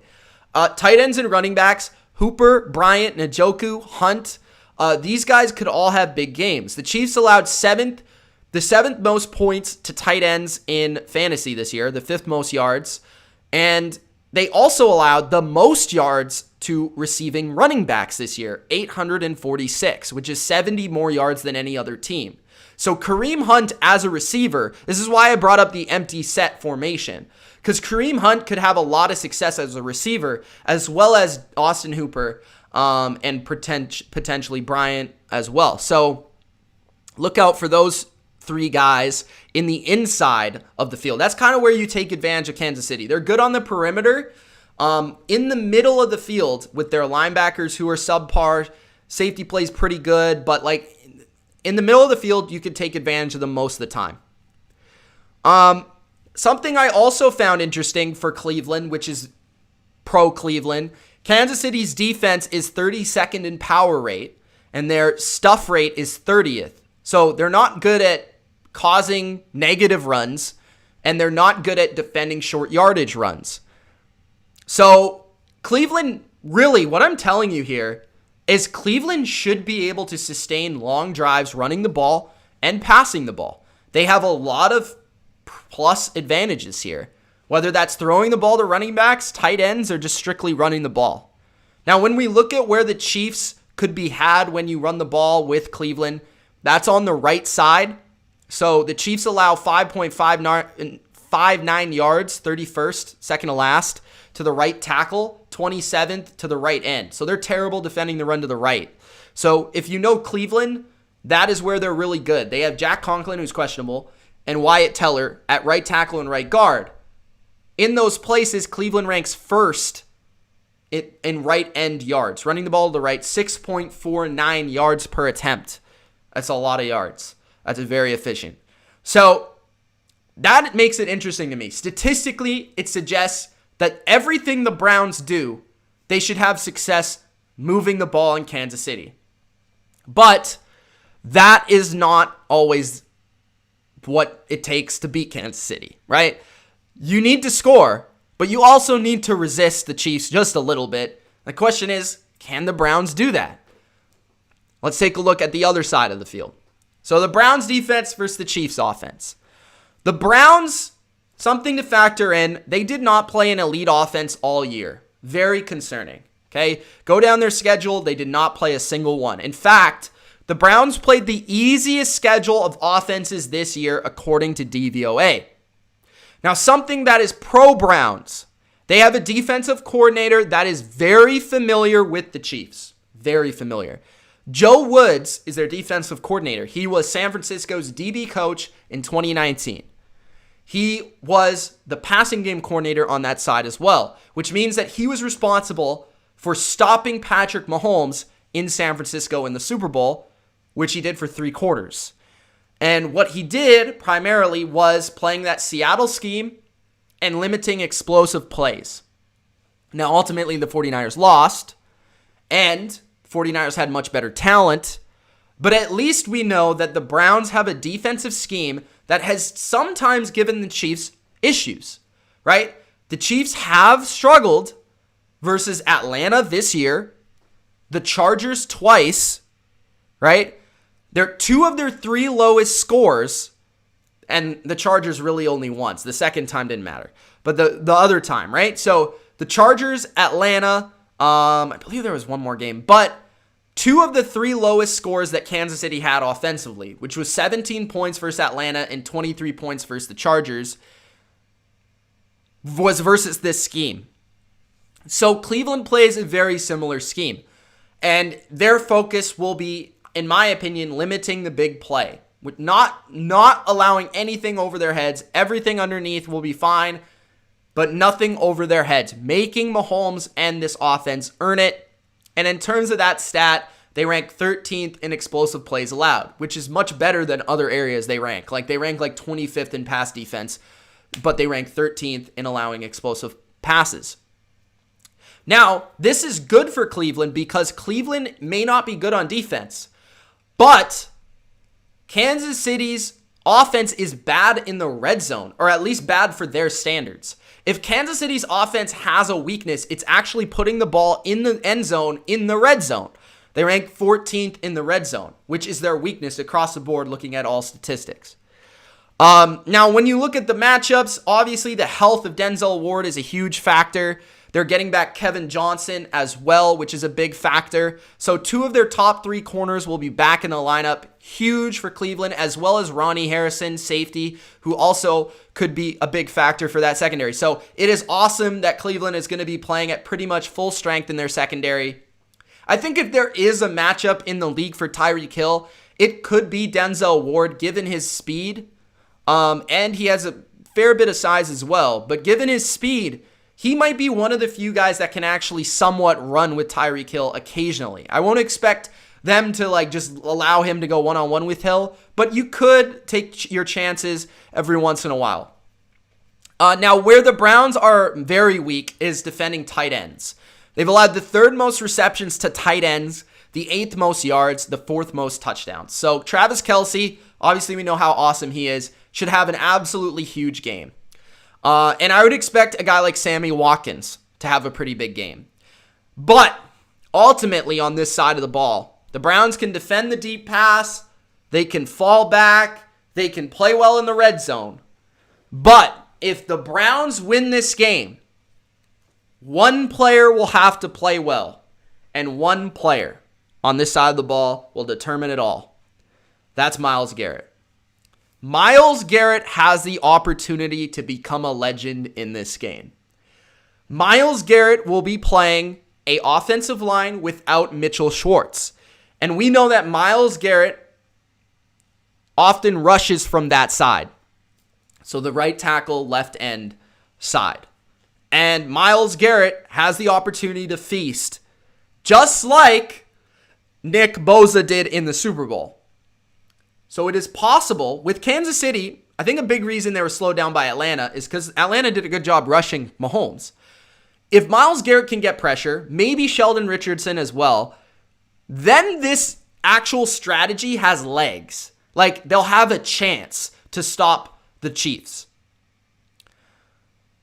And I do believe that Cleveland will make aggressive decisions on 4th down, 2-point conversions, all those things that they'll need to do to win this game. So I think the coaching is fairly even. Obviously, you give Kansas City the edge for experience, for quarterback, for explosiveness. But when you're looking at a matchup for Kansas City, yes, Cleveland doesn't have the defense on paper, but if their offense plays as well as we know they can, they definitely have a chance at pulling the upset. Here's the thing. I just don't know if I can call it. I expect a close game, but I just ultimately do not know how much the Browns defense can really stop Kansas City.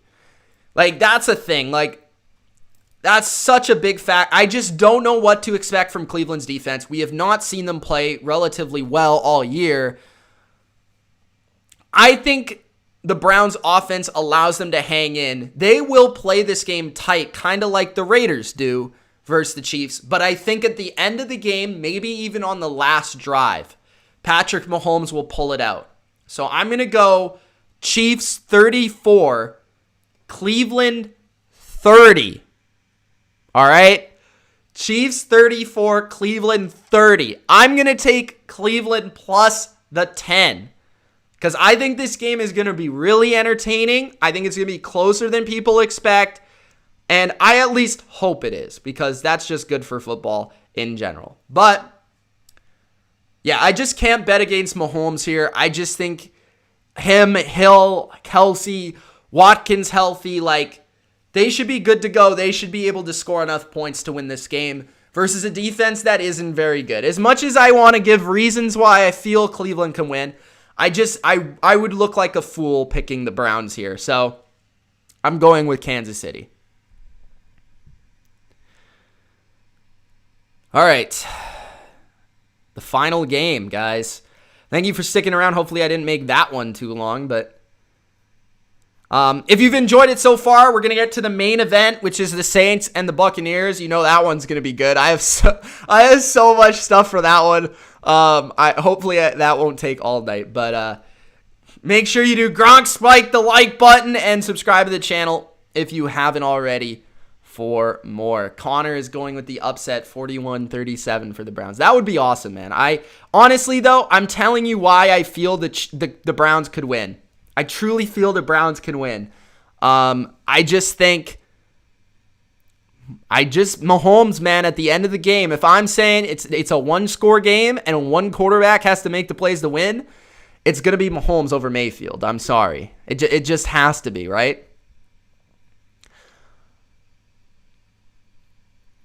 All right. Yeah, Durcan says it was better than the other game just because I made it more so to the team that he wants to win. That's why. Joshua says that was boring. I'm not here to be exciting. I'm here to give you the real take, all right? Playoff Mitch is serious. Okay. Here it is. Here it is, ladies and gentlemen. Here it is. Okay. Get these notes. The Tampa Bay Buccaneers and the New Orleans Saints will face off for the third time this season. The final time Drew Brees will play Tom Brady in their Hall of Fame careers. This game will be live and broadcasted on the History Channel between the two oldest quarterbacks to match up in a playoff game ever. All right? The Saints beat Tampa twice this season. 34-23 in week 1, 38-3 in week 9. Now everyone's saying, ooh, it's hard to beat a team 3 times. Stats actually prove that otherwise, that teams that play for the third time, the team that won the first 2 typically is out on top slightly in the third matchup. I believe the stat is like 14-9 for teams that won the first 2 matchups compared to the team that lost the first 2 matchups. So the Saints, history is in their favor. Now the biggest question in this matchup that's a little bit different probably from those other ones is how different are these teams from the last time we saw them?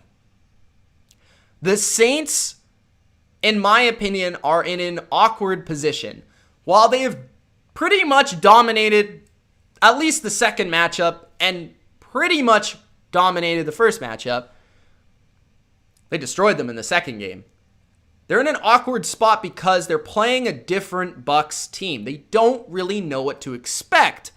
Meanwhile, Tampa Bay knows what basically the Saints are going to do.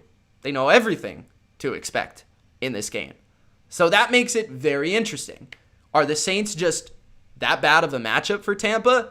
Or is the new look Tampa Bay going to be able to overcome the Saints and the things that they do to critique it and to fix it are going to be good enough to beat the Saints? Because think about it, right?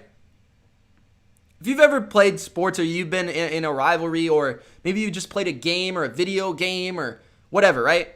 if you lose to someone twice and then you're playing them in a third game, the person that loses the first two games is far more likely to come out with drastic changes or things that the opponent has not seen to change their strategy, right? That's just common sense. The other side, who won the first two matchups, especially in blowout fashion, is going to just do what they do. So in that sense, to me, from a football perspective, it's just very interesting from the X's and O's.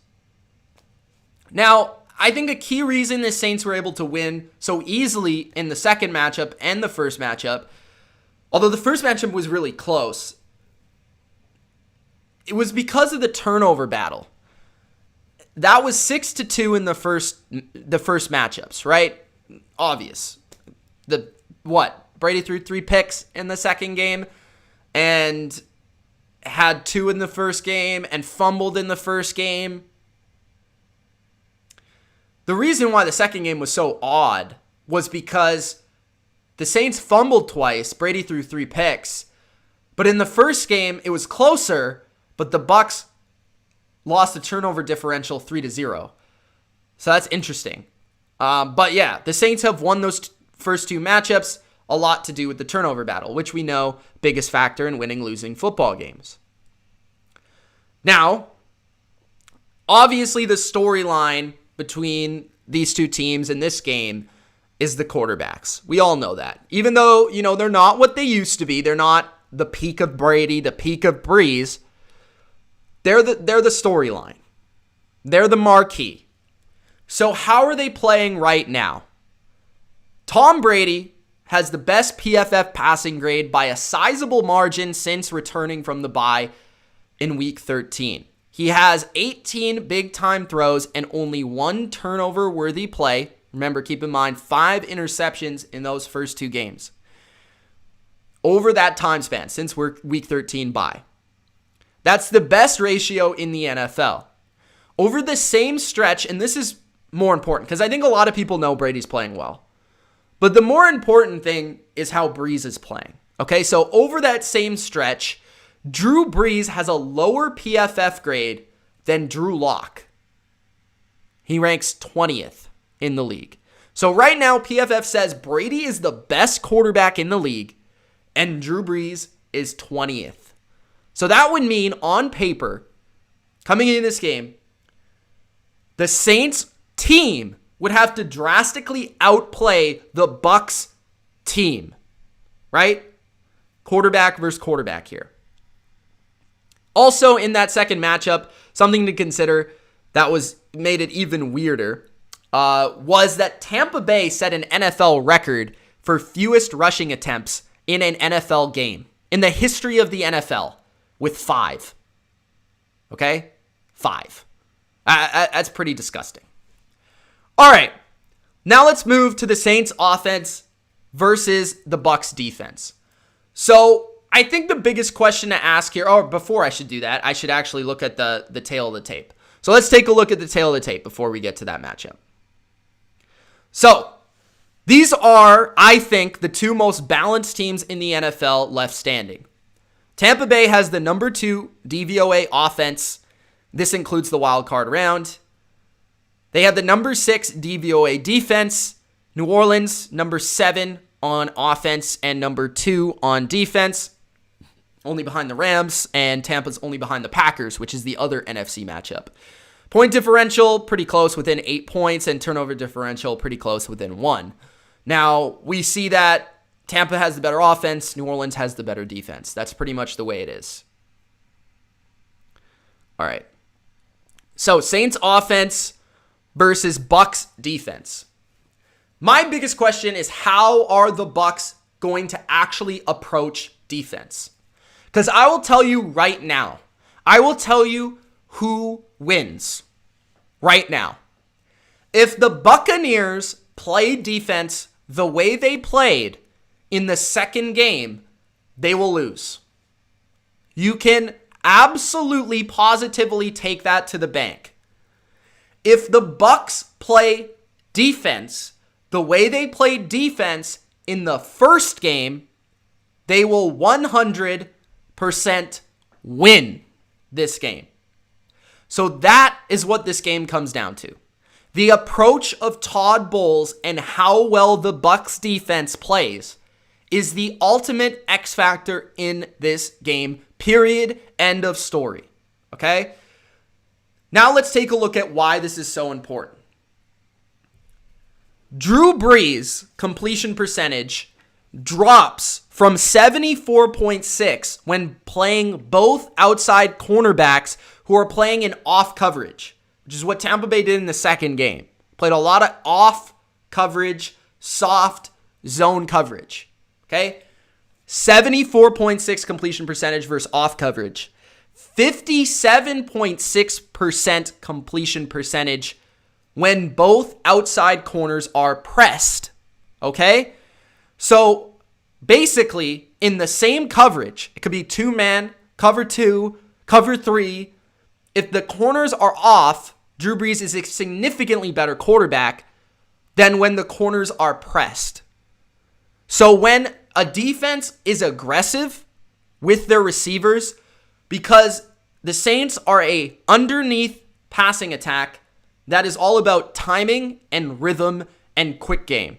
And when you disrupt timing, rhythm, and quick game and you become physical, the Saints are not, they're actually a human offense. They're an average offense. But when you play them soft and allow Drew Brees to see and throw without timing being disrupted, they are a very good offense. In week 1, the Bucs played more press coverage against New Orleans and essentially shut down the Saints' passing attack. You could see that by Drew Brees' stats. Okay? Brees went 18 for 30 for 160 and 2 touchdowns. Not very good. All right? 160, 18 for 30, not great stats. In that game, Michael Thomas had 3 for 17 in game 1. In game 2, he led the team with 5 catches for 51 yards. And both of those games, primarily in coverage, was Carlton Davis. I think for the Saints to be successful on offense, I expect Todd Bowles to play much more aggressive, similarly to the way he played in week 1, pressuring Brees from the interior with blitzes, stunts, and playing man coverage on the outside, probably occasionally double teaming Michael Thomas. So for me, the answer for the Saints is going to have to be the other guys winning their matchups. Whether it is Harris, Sanders, Cook, these guys need to win. Because you know that Michael Thomas and Alvin Kamara are 100% going to be the primary focus of any defense, especially the Bucs, who have played this team twice and understand what they're going to do on offense, right? So my question then is, how does Todd Bowles kind of approach pressuring Brees? We saw the Bears do a pretty good job of this last week, pressuring him. I'd expect Devin White to be pretty involved. I would expect the Bucs to do this by using a lot of stunts that allow Shaq Barrett and JPP to get to the inside, because the Saints are a lot better at their tackle position and a lot worse at their guard and center position. So for the Bucs, I would expect a lot more stunts where JPP and Shaq Barrett are rushing up the middle, along with Devin White using more as a blitzer. I think that would mean that Mike Edwards, the safety, plays a lot more in the secondary, and they move one of their safeties into the box, probably Whitehead. So those guys, I think White won't be as much in coverage. He wasn't playing last week. He's back this week. Major factor to their pass rush. I think he had 7 or 8 sacks this year. So he's been fantastic in that area. I expect Levante David to be the guy that is most often on Alvin Kamara, and in previous matchups has done a pretty good job. With the Saints, because there's such a underneath patient offense that takes their time, they're a lot about that stuff. You know, they don't go over the top very much. They're not quick strike. They're not explosive. A lot of it has to do with execution on third down, execution in the red zone. And, you know, it was 11 for 17, the Bears were, on third down last week. right? That versus the Bears, they were 11 for 17. The Bears got them to 17 third downs, and the Saints were able to execute on 11. Now, keep in mind, the Bears defense played very well versus the Saints, despite having a good secondary, which a lot of people are saying, the Bucs secondary is not very good. Well, it's definitely better than Chicago's was last week. Let me tell you that. So, as long as I feel that the Bucs play aggressive man coverage and blitz on third down and make tackles on third down, they can at least split it even with the Saints on third down. And that would just mean the Saints aren't sustaining drives, which means Tom Brady's on the field more. Instead of what happened last game where it's soft zone, it's underneath, you get picked apart, and they go on long drives and score. Another key factor to last time they played was Taysom Hill. He actually played a very good game. He had 7 rushes for 54 yards. He had a catch for 21 yards, and he was 2 for 2 for 48 yards. I would also expect Tampa Bay to look at that Chicago film and do some of the same things that Chicago did. They were very good versus Taysom Hill last week. They blitzed a lot when Taysom was a passer or a runner.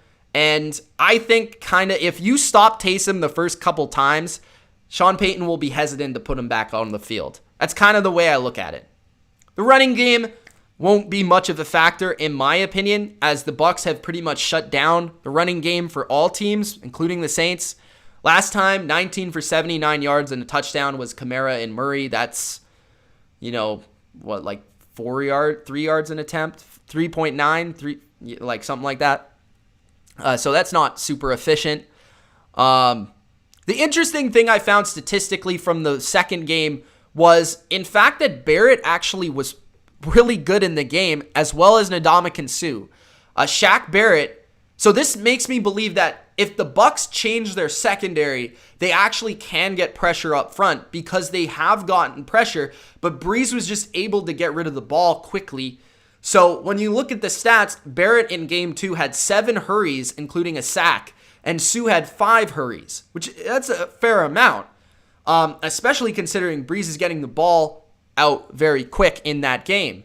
So my basic reason for this on this side of the ball is, if the Bucs play with the same game plan that they had in week 1, but play the way they've been playing on offense, they should win the game. So let's take a look at the other side of the ball, the Saints defense versus the Bucs offense. So something very key to this game, as well as the 2 matchups that they played earlier in the season, was the Saints' ability to pressure Brady, right? Everybody's been talking about it, and everybody was talking about it last week. Now, something that's really, really interesting is how much the Bucs have changed offensively since their bye week and since week 9, which was their second matchup. They are a completely different offense schematically, and they are a completely different offense in how they protect Brady. One of the big keys is Antonio Brown. Antonio Brown was thrown into the lineup in week 9. Recently, he's been playing better and better and better, and just gives Tom Brady another reliable target everywhere on the field, from short to intermediate to deep.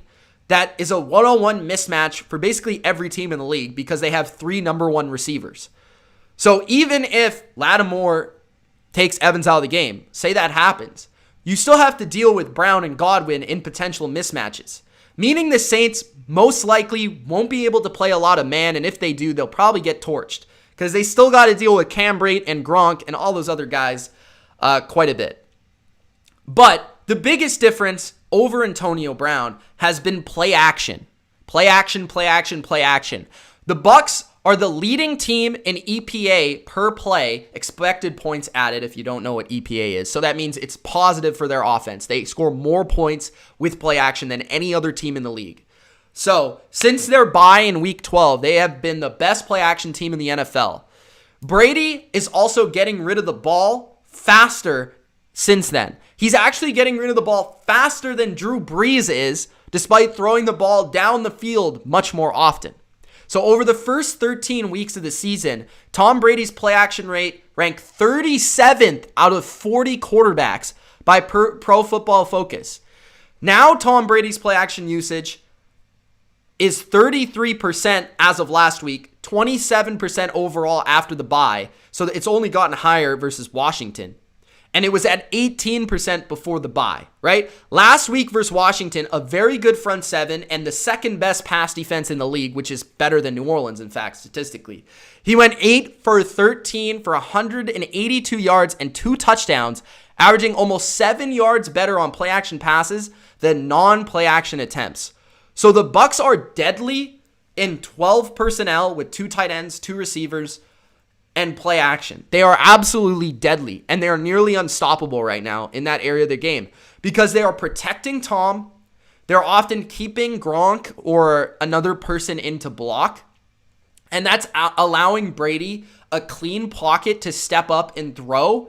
And because his receivers get open so quickly, it allows him to get rid of the ball quickly. And I think a big reason for that is because early in the season, even through the first 12, 10 weeks, he didn't have the chemistry with the receivers that were needed to trust them on quick, decisive throws. But because the season has worn on and he has gotten better chemistry and more reps with his receivers, he understands their mannerisms, how they play, how they get open. And that is how Tom Brady has allowed himself to protect his offensive line and get rid of the ball. I actually checked. Brady is getting rid of the ball at the same rate, 2.4 seconds, that he did in 2018 when the Patriots won the Super Bowl. So it's essentially the same as when he was in New England, which, if you know, he used to get rid of the ball in New England very fast. Now,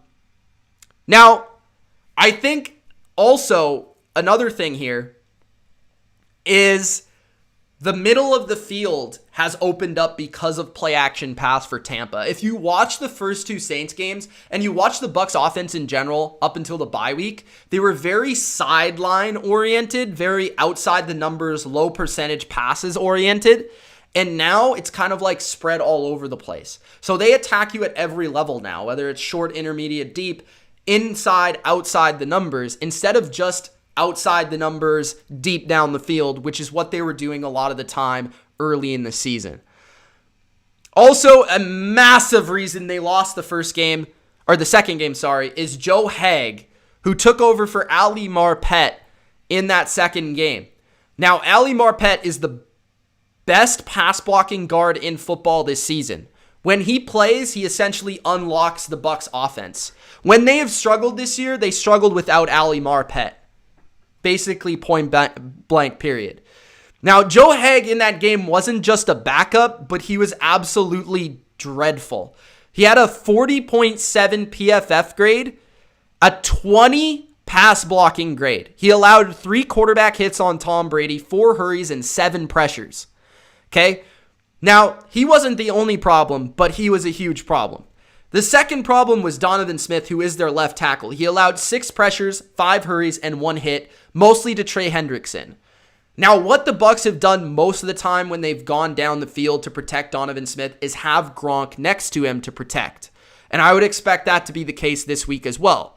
Actually, Gronk was one-on-one blocking Chase Young on a handful of plays last week. Trey Hendrickson did not play last week. He's hurt. I think he'll play this week, but he can't be at 100%. So I would expect him to be in the lineup. I think Smith's played better since then because the offense has generally just done a better job of protecting their offensive line and allowed more high percentage plays. But obviously you have to give the edge to Hendrickson there. But across the board, the rest of the matchups favored Tampa Bay on the offensive line. Tristan Wirfs has been incredible. Their interior offensive line is very solid. Now, Alex Kappa will be replaced in this game after he broke his ankle. Aaron Stiney, I think is his name, has played 30 snaps this year. He has a 74.7 PFF grade, which is 37 points higher, or 34.7 points higher than Joe Haeg. And during those 30 snaps, which was just one play, but it was one game versus the Rams, but it was versus the Rams, so that is to consider. He was around the 10th best guard in the league, ranking just above Joe Thuney. So he's been good in replacing Alex Kappa or Ali Marpet during that time. Yeah, that's pretty much the matchups. Obviously, everyone's going to be looking at Evans and Lattimore. My thing for the Saints would be, it's hard to change what you've done I don't think you can expect to play the same way that you did the first time and just win. But I think you need to continue to try to confuse Brady in terms of I think honestly, the Saints need to play a lot of heavy coverage defense. Like, I think they need to try to see if their 4-man rush can get to the quarterback. If it does not, then you have to start thinking about blitzing on third down and situationally. But I think for the Saints defense, they need to play heavy zone, heavy, just kind of filling up spaces, because I don't think they can play man across the board. Maybe Lattimore can win his matchup, but I don't think the other guys will. Now, I would also consider moving, especially if Hendrickson plays. That would leave you Hendrickson and Davenport on the edge. I would move Cameron Jordan to the inside, right over Steiny to rush. I would like to see the Saints, if they are going to attack Brady and get to Brady, the best way to get to Brady is in the inside to collapse the pocket. And I think by putting Jordan in the interior, that would be their best bet of doing so, because I think him lined over Tristan Wirfs is pretty much a stalemate. So it wouldn't really be to your advantage. You'd rather have Davenport over there and Hendrickson on the other side, and then Jordan in the inside. That would be my personal take if I was attacking the Bucs offense. A lot of coverage, 4-man rush, put Jordan in the interior. If Hendrickson does not play, that is a significant loss in my opinion, because he basically wrecked the entire game both times for the Bucs offense. But something to consider if you're a Bucs fan is, hey man, I think Allen and Payne are better interior rushers for Washington than anyone the Saints have. Like, Malcolm Brown, Onyemata, these guys are not, they're big run stuffers. Rankins, they're not great at rushing the passer. So the Saints are really good off the edge rushing the passer, but usually that's not what gives Brady the problems. What's given Brady problems versus the Saints is the offense. That's what's given Brady problems, is their approach to attacking the Saints, not the Saints attacking Brady. That is the biggest thing that I see. So, final notes here. The Saints have been dealing with some kicker problems with Will Lutz not playing very well. He's kind of sucked lately. So if this game comes down to a field goal, Suckup's been playing better. Lutz has proven he's pretty good over the years, but he's struggled as of late. And the final stat I saw was the Bucs have not lost a game where they've scored 25 plus points. So if you believe the Bucs will score 25 or more, you probably think the Bucs will win. But if you think the Bucs will score less than 25, they'll probably lose. So my prediction for this game is the Tampa Bay Buccaneers will win. I have Tampa winning 27-20. I think the main reason I have Tampa Bay overcoming New Orleans, despite losing to them twice, is because they're a totally different team. What I've seen from them is very promising on offense. And I don't think the Saints can match the Tampa Bay Buccaneers' explosive offense. I think Brady is playing much better football than Drew Brees at this point. And I think the Saints' inability to create big plays will be the reason the Bucs defense actually rises to the occasion and has a good game. I think a lot of people are going to pick the Saints to score 30 plus. I think the Bucs defense is actually going to surprise people and have a good game, because I think the Bucs will realize, at least I hope, the way that they can play to stifle the Saints. And I haven't been impressed with the Saints offense over the past 5 to 6 weeks. So I've been super impressed with the Bucs offense has been the best offense in the league over the past 6 to 7 weeks. So I'm going to take the Bucs to win, and I think it's going to be slightly lower scoring, because I don't think it will be in the 30s, because I think these teams know each other too well, and when you play so many times in a season, typically the score is a little lower. So I will take the Bucs 27, Saints 20. Now the Saints totally could win 100%. I'm not denying that fact. They are the favorites for a reason. They have, and my opinion, if the Saints win, it's because their coaches outcoach the Bucs coaches. It's as simple as that. Like, all around, and it really doesn't matter, how much talent the Bucs have. The Saints simply outcoach them. And if you believe that to be the case, then I could totally see why you pick the Saints. But I am going to take Tampa. I do truly believe it's hard to beat a team 3 times when they're this good. But the bigger thing I believe in is that when you play a team for the 3rd time and they are nothing like what they were in the first or second game, that is when it becomes difficult. And the other team knows you to be the same. So that's why I'm picking Tampa to win this game 27-20. My final pick of divisional weekend. A long video, very in-depth. I hope you guys enjoyed it. I know some of you said I was going a little too long, a little too dragging on a little bit. But I wanted to give you as much information as possible. Also because it's just fun for me to do it. But I feel like, that's an area where I just like breaking down these playoff games, man. They're fun for me. So I hope you guys enjoyed it as much as I did. If you did, Gronk, spike that like button and subscribe to the channel for more NFL. I'm very pumped for this weekend. If I had to rank my top games, I'd definitely, my excitement for the Saints-Bucks game is like literally through the ceiling. So it's like number 1 for sure. Number 2, I have the Baltimore Bills game.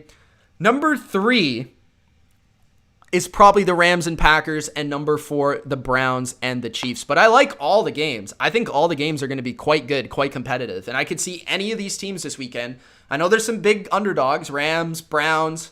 I could see any of these teams winning any of these games. I truly do believe that. So, yeah, I think it's going to be awesome, guys. So ask your questions. Diego says, thoughts on the Gus Bradley hire? Gus Bradley, where did he get hired again? I forgot for a second here. Man, can you remind? Was it the Raiders who hired him? I think Gus if the goal, see, this is what I thought when I saw it. So I don't love it on the surface because I don't love Gus Bradley's scheme, but I know what Gus Bradley is. He's a very fundamentals coach. And the Raiders, a lot of their problems are fundamentals. I mean, they're out of position. They make, just terrible, like, mistakes situationally. Gus Bradley can fix all that shit. And the other thing is, he has a scheme that is very similar to what the Raiders have been running. And that is what John Gruden has been looking for. So on the surface, I don't love it. But I like it for certain aspects of it. I think Bradley is a good coach. I don't think he's a great coach. But I think he can bring an attitude and he can bring, just an overall sense of sound play to the defense.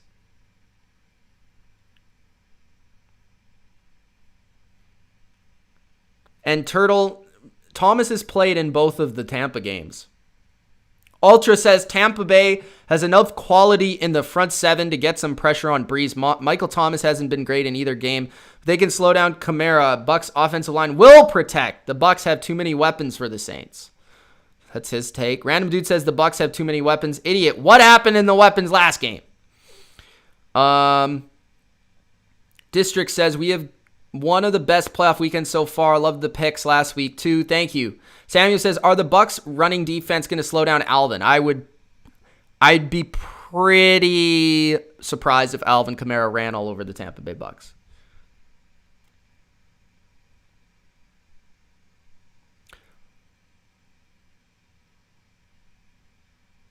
Brian says, out of curiosity, where do you get your info and stats from? Not criticizing, just curious so I could also look stuff up. A lot of different places, man. Honestly, if you just Google stuff, a lot of the times you'll find it. But I use PFF. I use Pro Football Reference a lot. I use, I use Football Outsiders. That's where you get all the DVOA, the line stats, all that sort of stuff. There's another site, I think, called like Team Rank. Is it Team Rankings? I think something like that. I use that site. I don't know, man. I use a lot of different shit. Wherever I can find. Twitter is a great resource for like unique stats. Those are always good.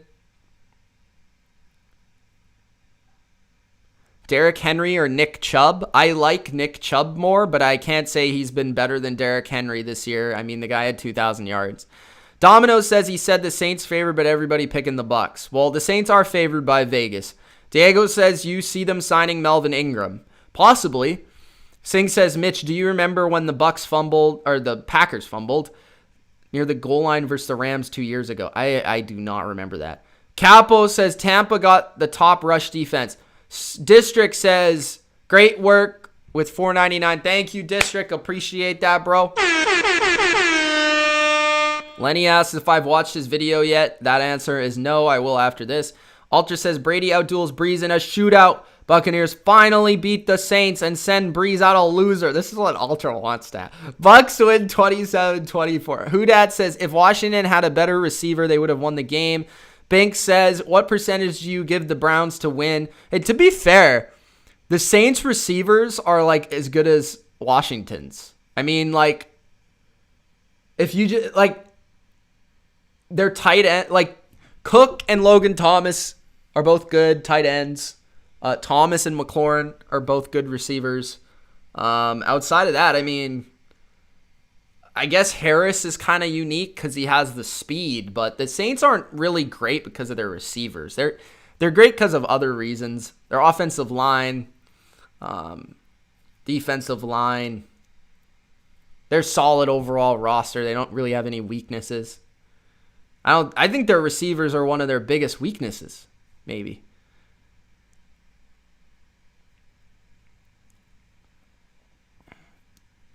Turtle says we have literally not seen the best of the Saints this season. Coming into week 17, Breeze, Michael Thomas, Kamara had a total of 12 snaps together. Tampa has not seen all the Saints have. All right. I mean, it wasn't my point. Well, Kamara, Thomas, and Breeze all played in the second game and the first game. Right? For a majority of the first. Lenny says, Mitch, have you watched my video yet? No! Donnie says, great work. Thanks, Donnie. Philip says, Philip Rivers play next year. Bills win. Why does Patrick Mahomes always drop back 10 to 15 yards behind the line of scrimmage? To buy extra time and because he has a super arm. Random dude says, Josh Allen or Patrick Mahomes this year. Mahomes is better, I still think, but I think Allen had a better year.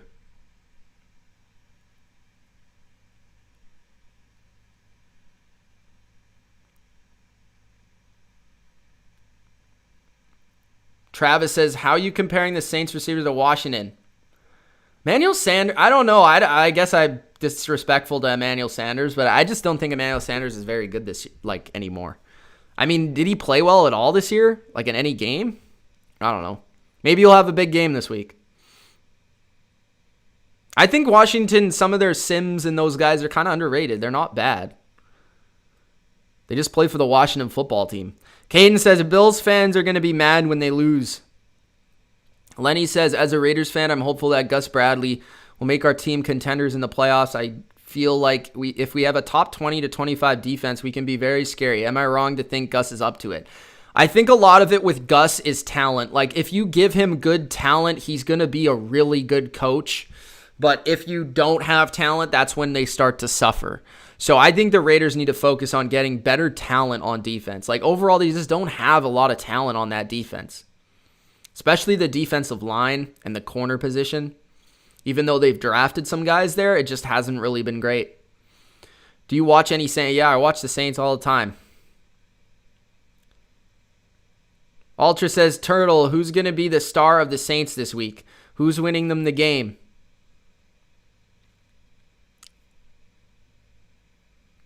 Seahawks and Lions fan says Rodgers is 1, Mahomes is 2, Allen 3, 4 Watson, 5 Wilson. Turtle says I don't think there's one person. Still got 148 people in here. So I think that's a good time to definitely check out the Discord. Join the community, the Discord. Links in the description.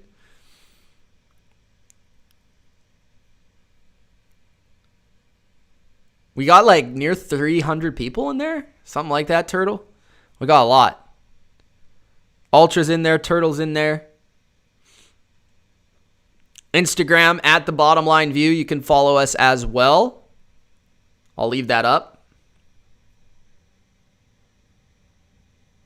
Am I wrong to think that Nick Bosa will regress? No.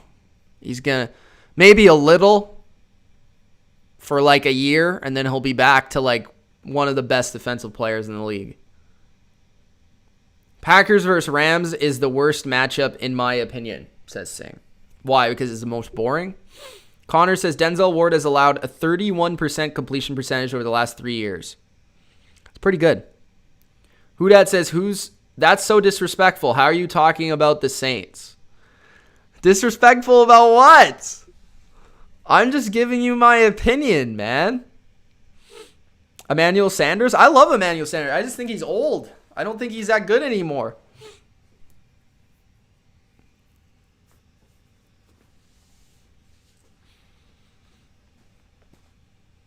Capo says Nick Bosa a beast. Ultra says, I just think there's no way Tampa hasn't adjusted. Let's hope they've adjusted, Ultra, or else I'm going to be pissed. Let's just say that. I hope all these teams have their best game plan. That's what I always hope. I always hope the best game plan is put forth so that every team has a great opportunity to win.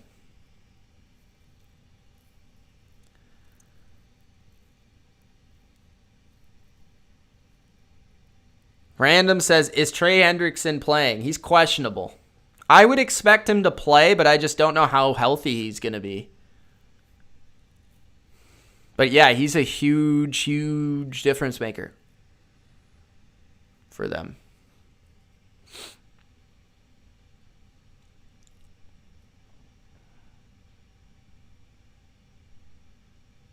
Did you see Ultra before? I saw Ultra and Durkant talking some shit about I had the wrong stats. I was like, what are you talking? You guys are idiots. I don't ever have the wrong stats. You guys have the wrong stats. I don't know what you're talking about. Never, never. You can judge my pick, my prediction. You cannot judge my stats. Lenny says, is Naked Hurts Drew Lock 2.0? I don't know. Drew Lock 2.0. Jalen Hurts. I'm like, who is Naked Hurts? I assume you meant Jalen Hurts. But no, I don't think so. They're totally different players.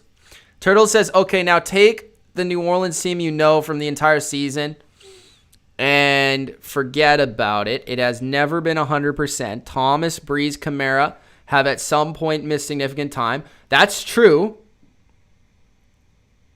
He says the Bucks will change, but the Saints they saw week 1 and week 9 are not the prime Saints. Yeah, I think what we're saying, though, is just that they all played versus the Bucks. So it's not like they didn't play versus the Bucks. I think that's what we're saying. And you're saying, yes, they didn't play all year together. They barely played together. That's true.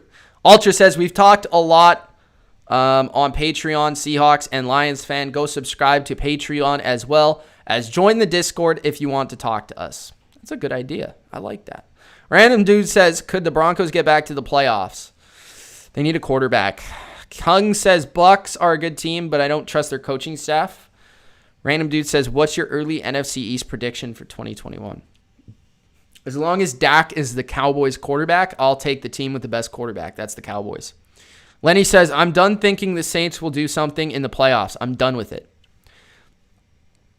I'm pretty sure the Saints were near their prime in week 9, plus the Bucks. Here's the thing, though. Like, is Breeze at 100%, Turtle? Because, like, it's hard to say he is right now, like, with the rib injury. So, Dash is saying, in week 9, the Bucks were certainly not in their prime, with Brady needing development over the season, which seems like he's gotten. Who Dat says, I'm ready for Sunday to shut these guys up. Yes, sir. I'm ready to. Ultra says 16 turning 17 in about 2 weeks. Seahawks and Lions fan. Ultra's a old man. Turtle says Thomas in week 9 was still far from healthy. That hurt Kamara and Breeze as a result. Ultra says Breeze played amazing in that game, Turtle. And Turtle said, yes, he did. All right, guys. Thanks for joining. If you enjoyed, Gronk spike that like button, and I will see you soon. I'm going to post these videos as individual previews, cut them all up if you guys missed anything or just want to check it out again. So thanks, guys, for watching. It's Mitch. Peace.